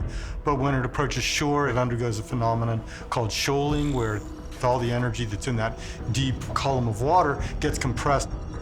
So you have what's a small wave in the deep ocean, of about 50 centimeters. And then when it's coming on shore, in the case of 2004, probably about 5 meters high. Some of the waves that hit the northern tip of Sumatra exceeded 30 meters, flattening the coast. However, the island was just the first in the firing line. The tsunami was speeding toward Thailand, where beach resorts across the south were packed with tourists enjoying an end-of-year vacation. The tsunami travels about the speed of a jet plane. So if you imagine flying in a jet plane across an ocean basin, that's about the speed a tsunami travels. Although that's enough time for a proper warning system to deliver a warning to communities, it's not that much time. Unaware of the cataclysmic rupture 500 kilometers away, holidaygoers at Patong Beach in Phuket witnessed a strange phenomenon. The sea was receding. As the tsunami approached, water was getting pulled back to feed the wave. That wave is building up. The one behind is pushing like crazy. This wave is getting bigger and bigger. It's slowing down. That crest is growing. And then suddenly it turns around and starts coming back towards you, and it comes in so fast, you cannot outrun that. An hour and a half after the earthquake was first registered, the tsunami hit Thailand, where tourists in Phuket bore witness to the wave. I was fine. I knew I was high up. It was a good, strong building. The waves were rolling. I thought, yeah, it's fine, it's fine. Jesus Christ, look at that. Jesus Christ! It wasn't a wave. There was just solid water behind it, and it just kept coming. That wave is a good 15, 20 feet tall. Easy.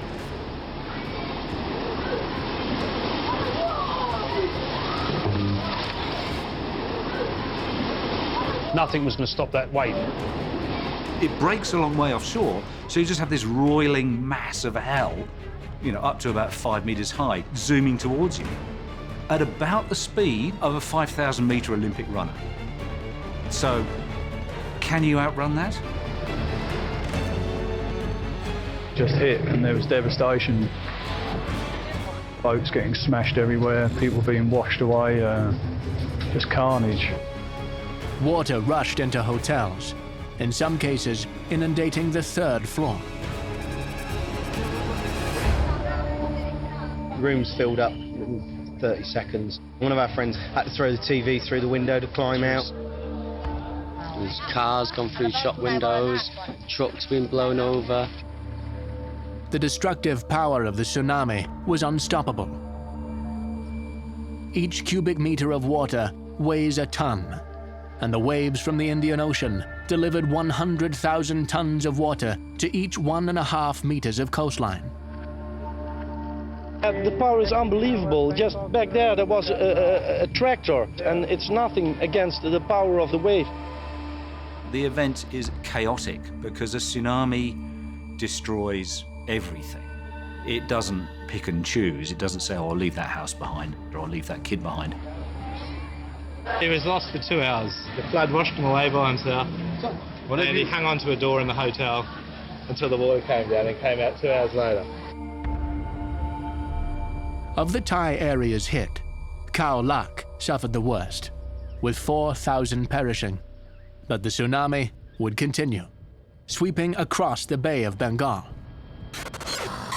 2 hours after the earthquake, and 1,700 kilometers from the epicenter, Sri Lanka was next. Resorts near the coastal city of Matara were assaulted by waves.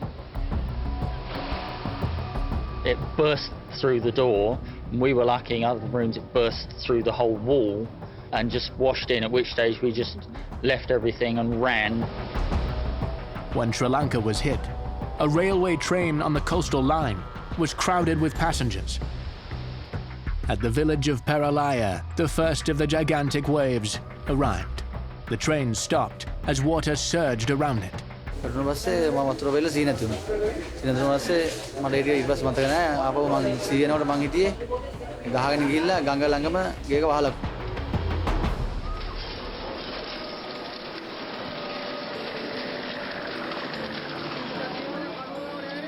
People felt that the train was going to be a safer place to be than to be on the ground. Not necessarily a very good choice. නමුත් අර ඊළඟ වතුර පාර ලොකු වතුර පාරක් ඇතුළට ආවා ආපුවම මේකම එකපාරටම මේ කම්පාර්ට්මන්ට් එකේ පිල්ලා ගියා වතුරෙන්. කෝච්චි එකපාරටම පොඩ්ඩක් මේ එක මේ මංගුවක් හැරුණා. එක angle එක කියන්නේ 90 degrees. ඊට පස්සේ මම අර අතන මේ අල්ලගත්තා මේ අර වීදුරු ළඟ තියෙන පොඩි දැලක් වගේ එකක් මම ඒක අල්ලගෙන උඩ රැඳිලා හිටියා. It's a bit like people being in a car when the tsunami comes. You know, a car's full of air, a train's full of air. It's easy to pick up and throw around, and that's exactly what it did, essentially. And probably in the region of about 1,500 people were drowned, crushed.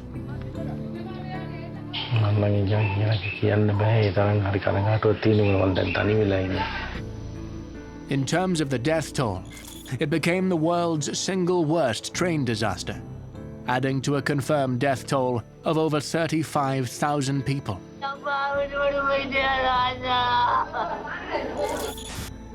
An estimated 90,000 buildings across Sri Lanka were destroyed.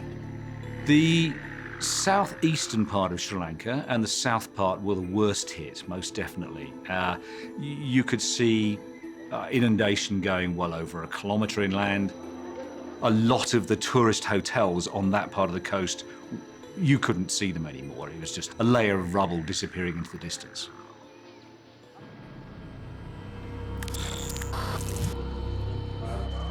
The seismic shock of the 2004 earthquake rang the Earth like a bell, causing the entire planet to vibrate by as much as a centimetre.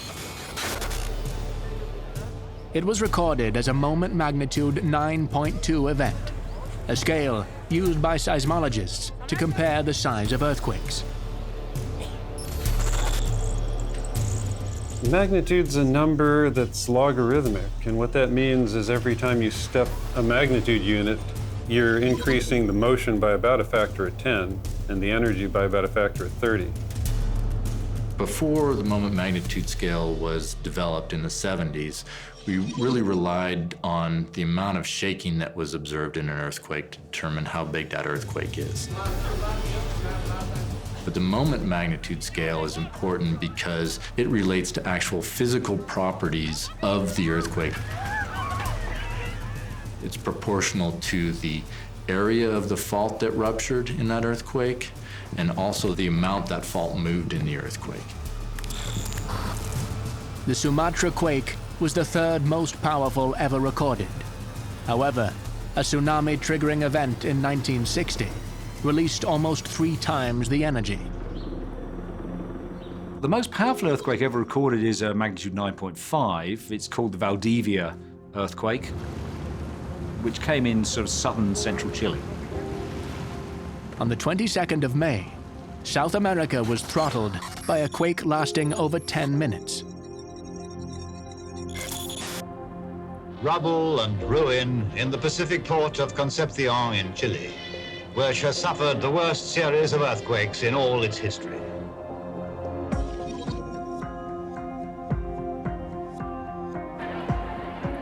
The problem with that event was that it was so big that it was outside anything that had happened before. Waves up to 25 meters assaulted the Chilean coast.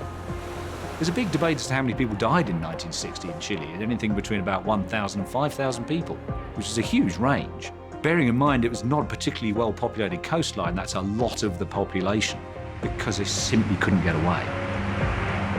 The tsunami waves would continue to propagate across the Pacific.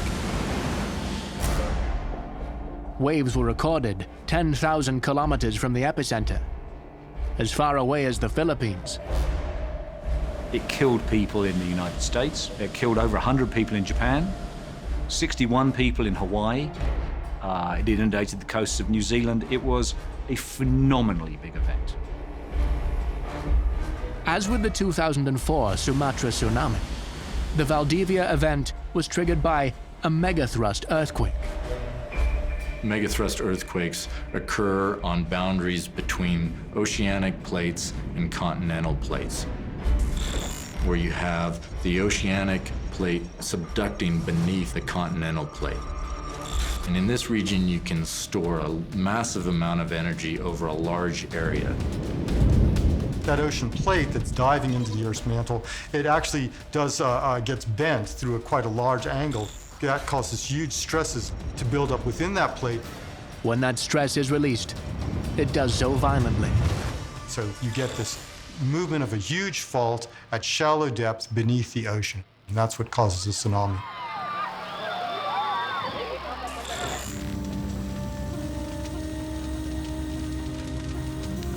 In 2004, the earthquake and resulting tsunami killed an estimated 230,000 people in 14 countries around the Indian Ocean.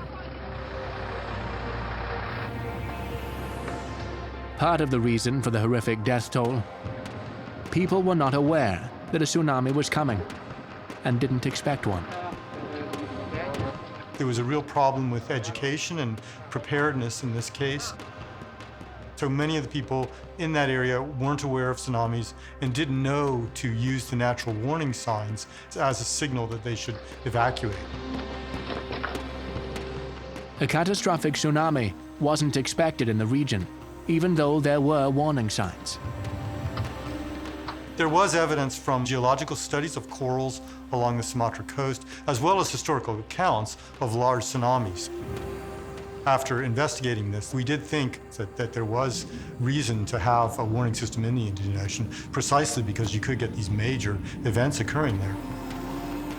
Early attempts were made to establish a warning system, but it was not felt as a priority. It was going to take a while to get governments to pay attention to this when they had so much else to worry about in the Indian Ocean.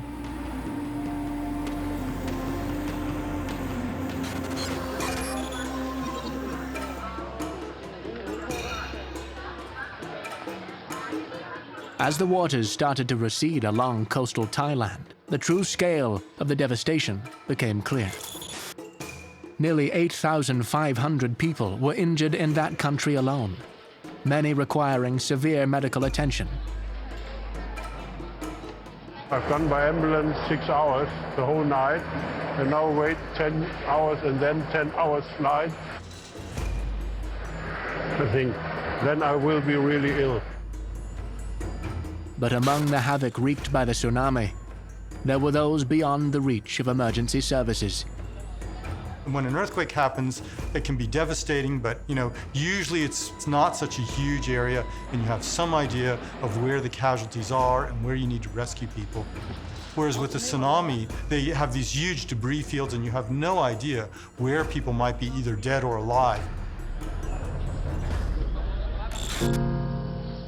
Search and rescue crews combed debris, alongside volunteers and families searching for their loved ones.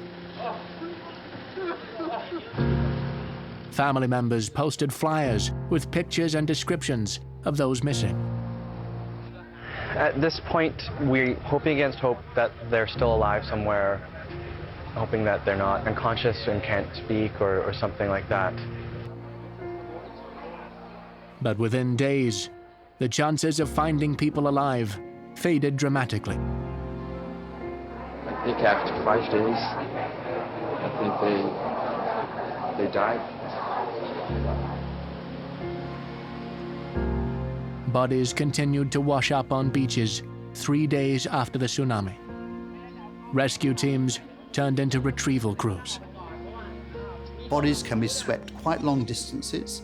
Bodies can be trapped in trees, in branches, in brush, and indeed can be located in places where you would not expect to find a body.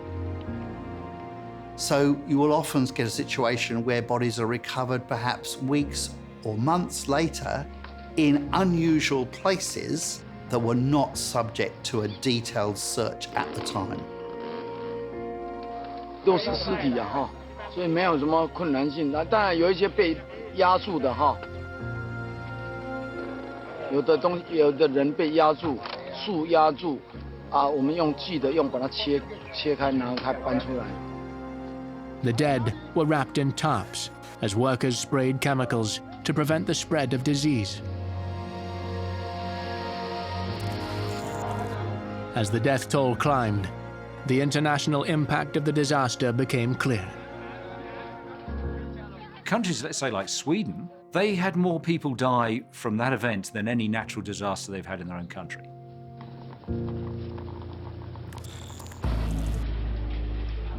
In Thailand, multinational forensic teams started the arduous process of identifying the deceased. At this time, we have Australian team, German team, and French team. They can help us to identify all the foreigners. It was a collection of 5,000 bodies in one place, all drowned, all black, all swollen, all looked the same. And you couldn't tell whether someone was from Africa or from Indonesia or from Thailand or from Sweden. They all looked the same. Most of the people who die in this die from drowning, but also it's blunt force trauma. They get smashed. You get picked up by this thing, they get smashed into brick walls. A brick wall smashes into them because it's picked up by the tsunami. คือจริงๆแล้วถ้าเผื่อเป็นฝรั่งนะฮะเป็นชาวต่างชาติเนี่ยมันจะมีพม่าด้วยนะฮะพม่าด้วยกะเหรี่ยงด้วยก็มีแล้วก็ฝรั่งด้วยอะไรก็คิดว่าประมาณใน 60%. Initially, we were told we just need to separate the locals from the foreigners. The only time you could do that is if a particular local person had on a hotel uniform, for example, with a name tag or something that they belonged to a particular resort. So that was given up, and it was decided that all 5,000 bodies will be treated exactly the same. So every single person would have a forensic pathology examination, a forensic dental examination, a fingerprint examination. So the process started of one body at a time, doing those examination procedures. I couldn't even tell you how many dentists were on the ground at any one time, but it would have been 50 or 60, working out of a converted Buddhist temple.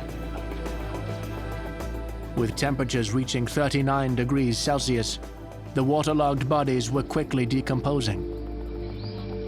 And we had to convert this Buddhist temple into a makeshift mortuary with plywood walls and air conditioners.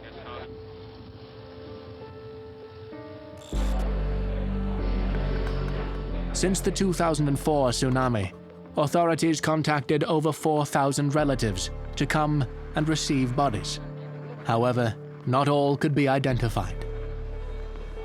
There's probably 400 to 500 still unidentified bodies in shipping containers buried in the ground just north of Phuket to this day.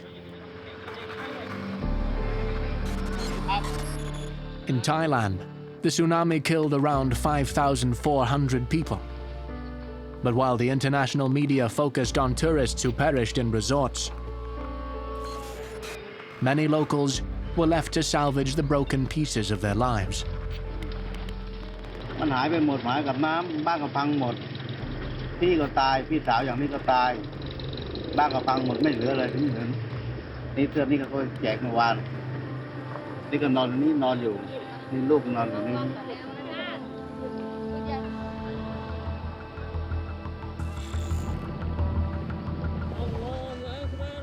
It sometimes takes great tragedy to forge a new path ahead. I think the tsunami really was a catalyst for change in the way that the international community responds to large-scale disasters like this one. The United Nations mobilized and secured agreement to establish an Indian Ocean tsunami warning system. When this earthquake occurred, it was clear that we needed to be able to respond quickly and accurately to large earthquakes. When you have an earthquake of 5.5 and larger, it's observed by instruments all around the world. The initial alerts for earthquakes can come out in 5 minutes, but it's important to get that information out as quickly as possible for tsunami warning, to give people a heads up of what happened. This boat can save a lot of lives for the people living in Indian Ocean.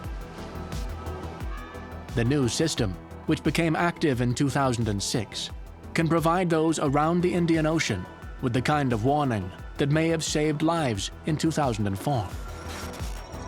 In the advent of an abnormal wave, sensors on the ocean floor register a change in ocean pressure. This information is transmitted to buoys on the surface. Then a satellite which passes the data onto a monitoring center for distribution.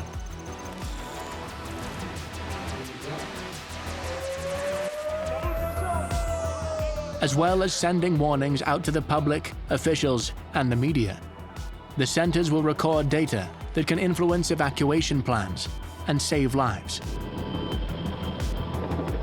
the warning centers can then start to look at some of the models that they've run before. Tsunami. And they have taken those models to all the different coastlines that will be affected and show how bad that wave will be inundating that coastline.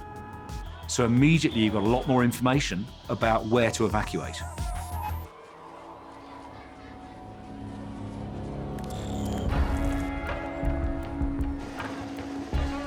In terms of tsunami safety and education, no other country is more prepared than Japan.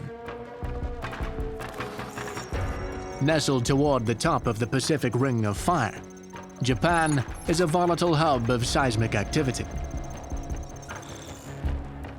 Minor tremors are almost a daily occurrence across the islands, with around 1,500 earthquakes striking every year.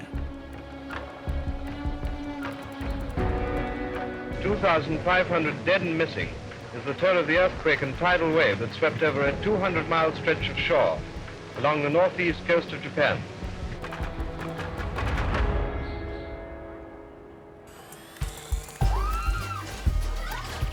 Residents are trained to respond to tsunamis and the earthquakes that cause them. The country even has an early warning system.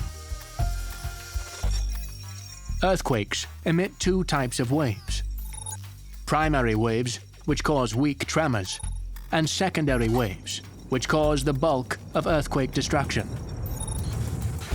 The faster-moving primary waves can travel up to 8 kilometers per second. Seismographs on the surface register this motion, triggering alerts which are sent to homes, offices, and schools, providing precautionary instructions for the oncoming secondary wave. A warning such as this was transmitted across Japan in early 2011.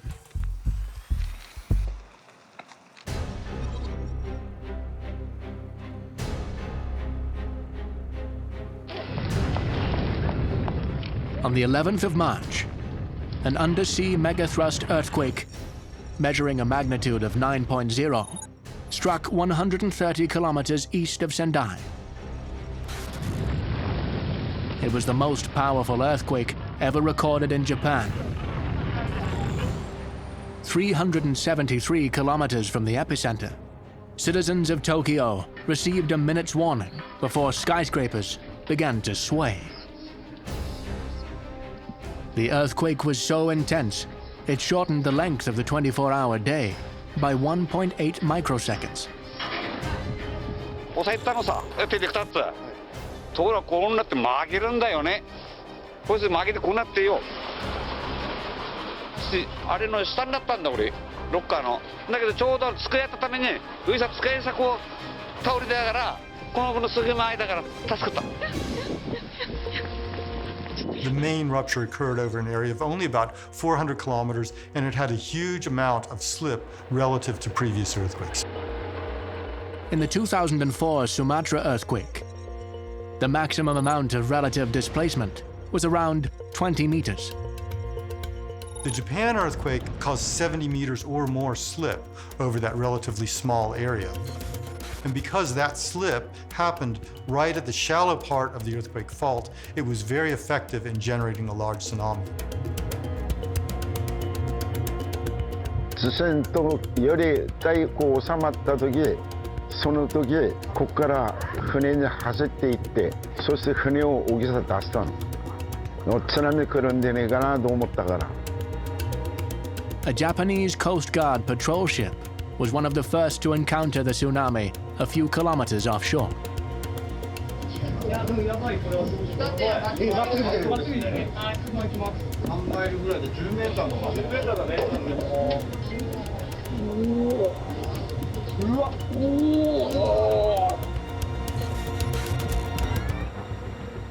The wave continued toward the northeastern coast of Japan, where people were bracing for the impact.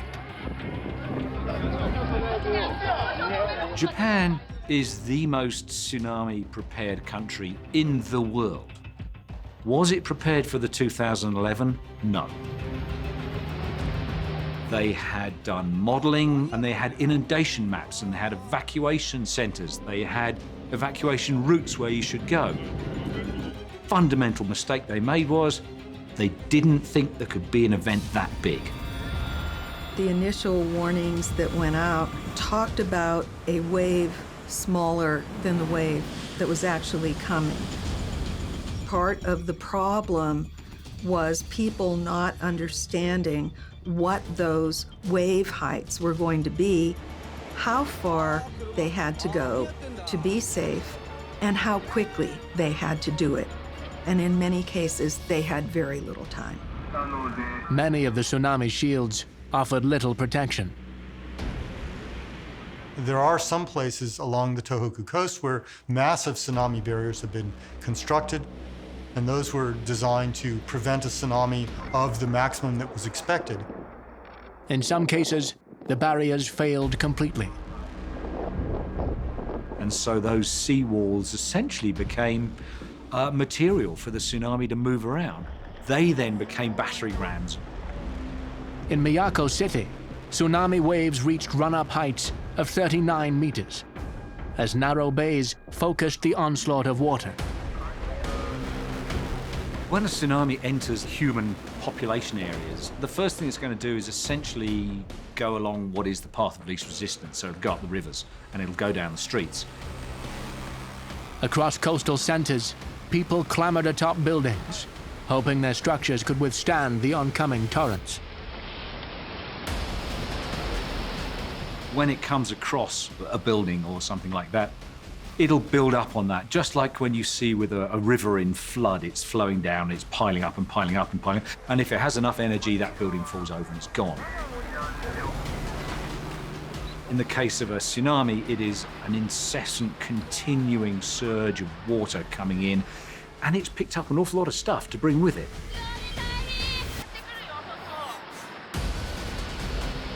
Desperate survivors in Kameishi watched as cars and fishing boats assaulted their places of refuge. Barely an hour after the initial quake, waves were surging over the Sendai Plains, 2 kilometers inland. Cars racing from the onslaught could barely move faster than the oncoming debris.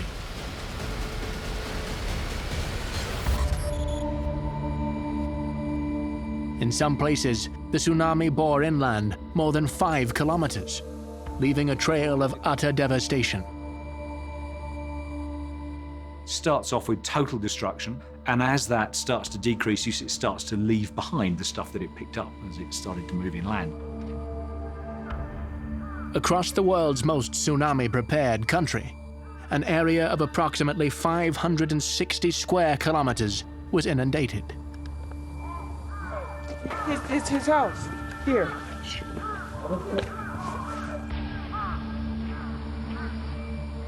Even people in some evacuation centers died, and they'd done the right thing. Among the areas affected, at least 101 designated tsunami evacuation sites were hit. この度の東北地方太平洋沖地震はマグニチュード 9.0 という例を見ない規模の巨大地震であり、被災地の悲惨な状況に深く心を痛めています。 The Tohoku earthquake shifted Japan's main island of Honshu, 2.4 meters east. As the confirmed death toll began to climb, those unaffected prayed that lost ones would return. はい、無事でした。ちゃんとか、もうみんな親戚もみんな亡くなって、友達も。 45,700 buildings were destroyed, and 144,000 were damaged. Towns were transformed into unrecognizable rubble. 姉さんたちはしばらくて来れないから、私が今そこいらなんですよ、実家がね。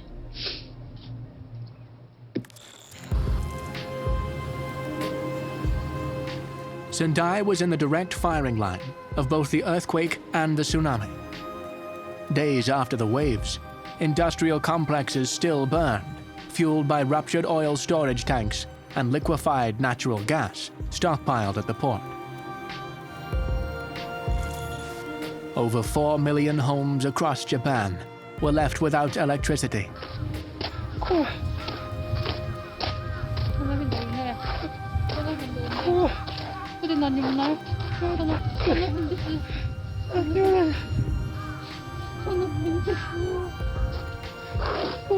In heavily affected areas, survivors searched in vain for missing relatives.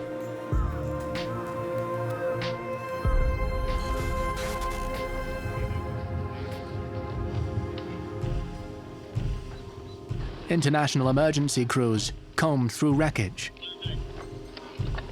marking empty structures with an X if they failed to find bodies inside.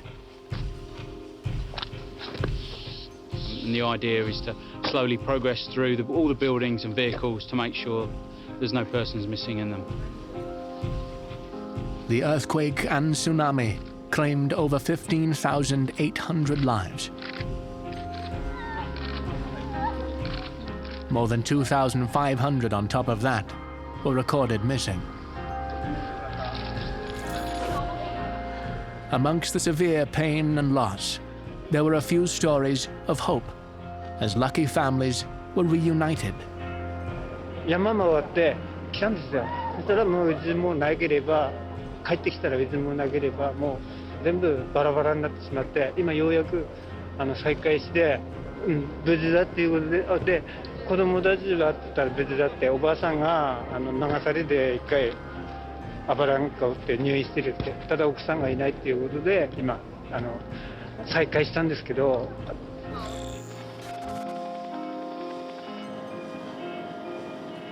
帰ってる時に津波が来ちゃったんで、ずっと探してて、次の日から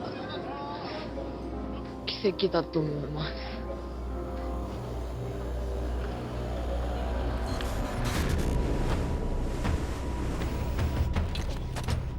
Scars left by the tsunami would take years to heal. However, the waves brought further destruction on the 11th of March. Some of the areas worst hit were about to bear the brunt of what was fast becoming a rolling disaster. 津波よりも一番怖いのは原子力なんですよね。 On the day of the tsunami, just 66 kilometers from Sendai, several thousand people were being ordered to evacuate.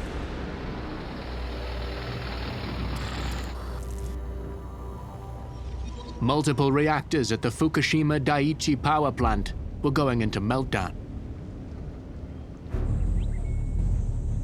There was a lack of understanding on the part of Tokyo Power and its regulators about the vulnerabilities associated with the plant.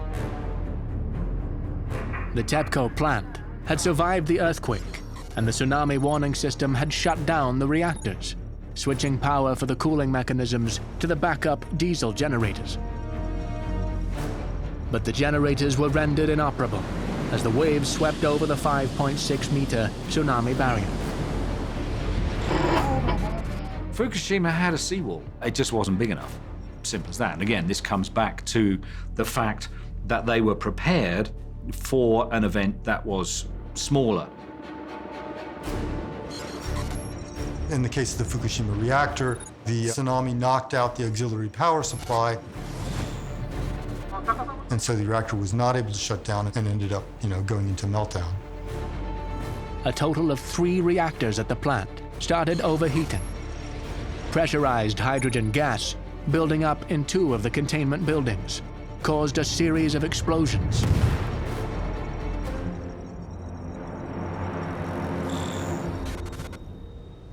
Radioactive material was now leaking from the plant. Workers toiled to cool the reactors with water cannons, and seawater dropped from helicopters.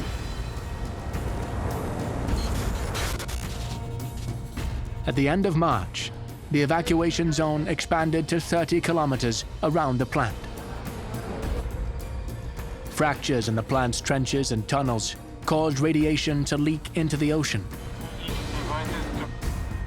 Close to the plant, levels of radioactive iodine-131 were measured at 7.5 million times the legal limit. The appearance of increased levels of radiation in some local food and water supplies prompted Japanese and international officials to issue consumption warnings. だけど今後、今汚染された野菜、牛乳とかが出てきたって報道がもっと出てくれば自分飲まないかもしれませんし、本当に今日も雨ちょっと怖くって濡れたら大丈夫かなって、濡れても大丈夫かなっていう不安は。Lines stretched for blocks as parts of the country experienced food and water shortages for the first time since the Second World War. Farmers across Japan struggled as demand for their produce dropped, even in areas unaffected by the crisis. これからね、風評被害とかそういうの多分あるかと思うんですよね。で、私ら農業やってますから、でそういう面で本当にこれからやっていけるのかななんていう心配あります。Across the exclusion zone, crops and livestock were abandoned and left to die. 放射能が、自分の希望ですけども、大量の海水で中和されて、薄くなって、早く消えてくれればいいなと思っています。In Sendai, the fishing industry collapsed, leaving many communities, already devastated by the waves, to grapple with radioactive emissions.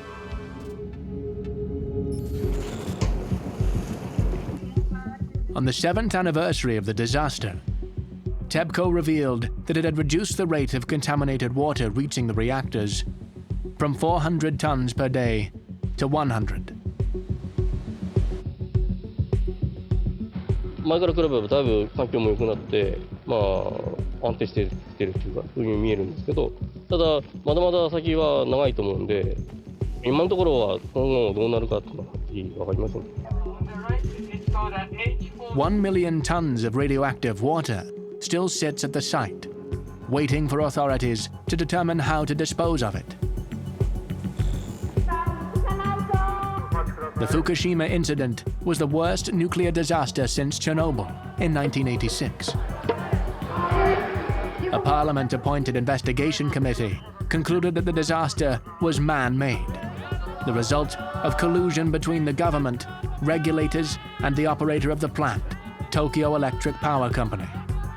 初歩的なこともできないような会社が原発を操業してたっていうことに怒りを感じて、直ちに電力会社を引きずり下ろしたいみたいな気持ちで、それでここに参加しました。There was a reluctance on the part of the utility to address tsunami safety, in part because this seemed to be such a low probability event that its likelihood was discounted. もちろんその作業というのは10年をはるかに超えて30年そんなことまで言われるような長い作業になってまいります。Today, areas closest to the plant stand frozen in time as people fear to return to some sectors that the government has deemed safe.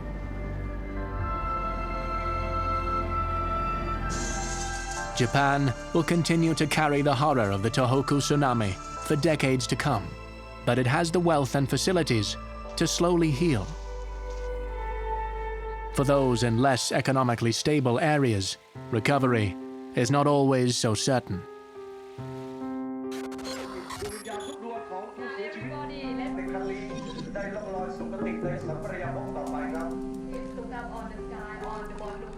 The 2004 tsunami ravished some communities around the Indian Ocean so badly that many would never be the same.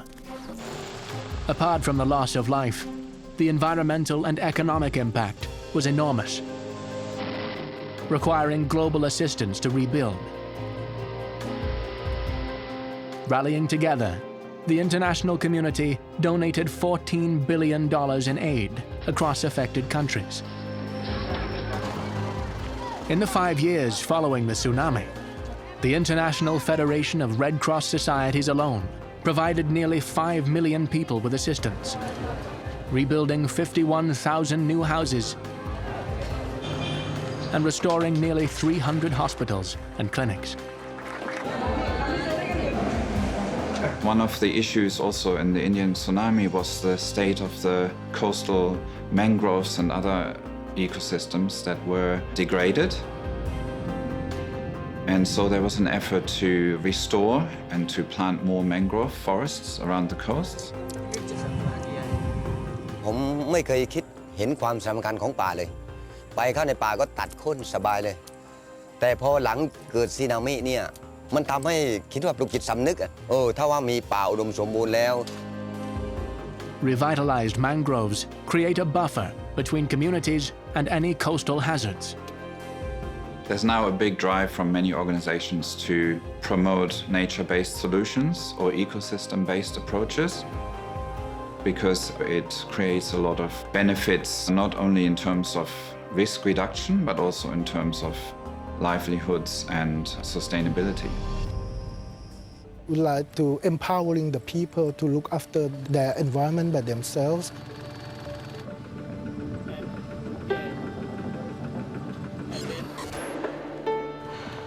To effectively grow back communities, experts require a comprehensive picture of the destructive potential of seismically triggered waves.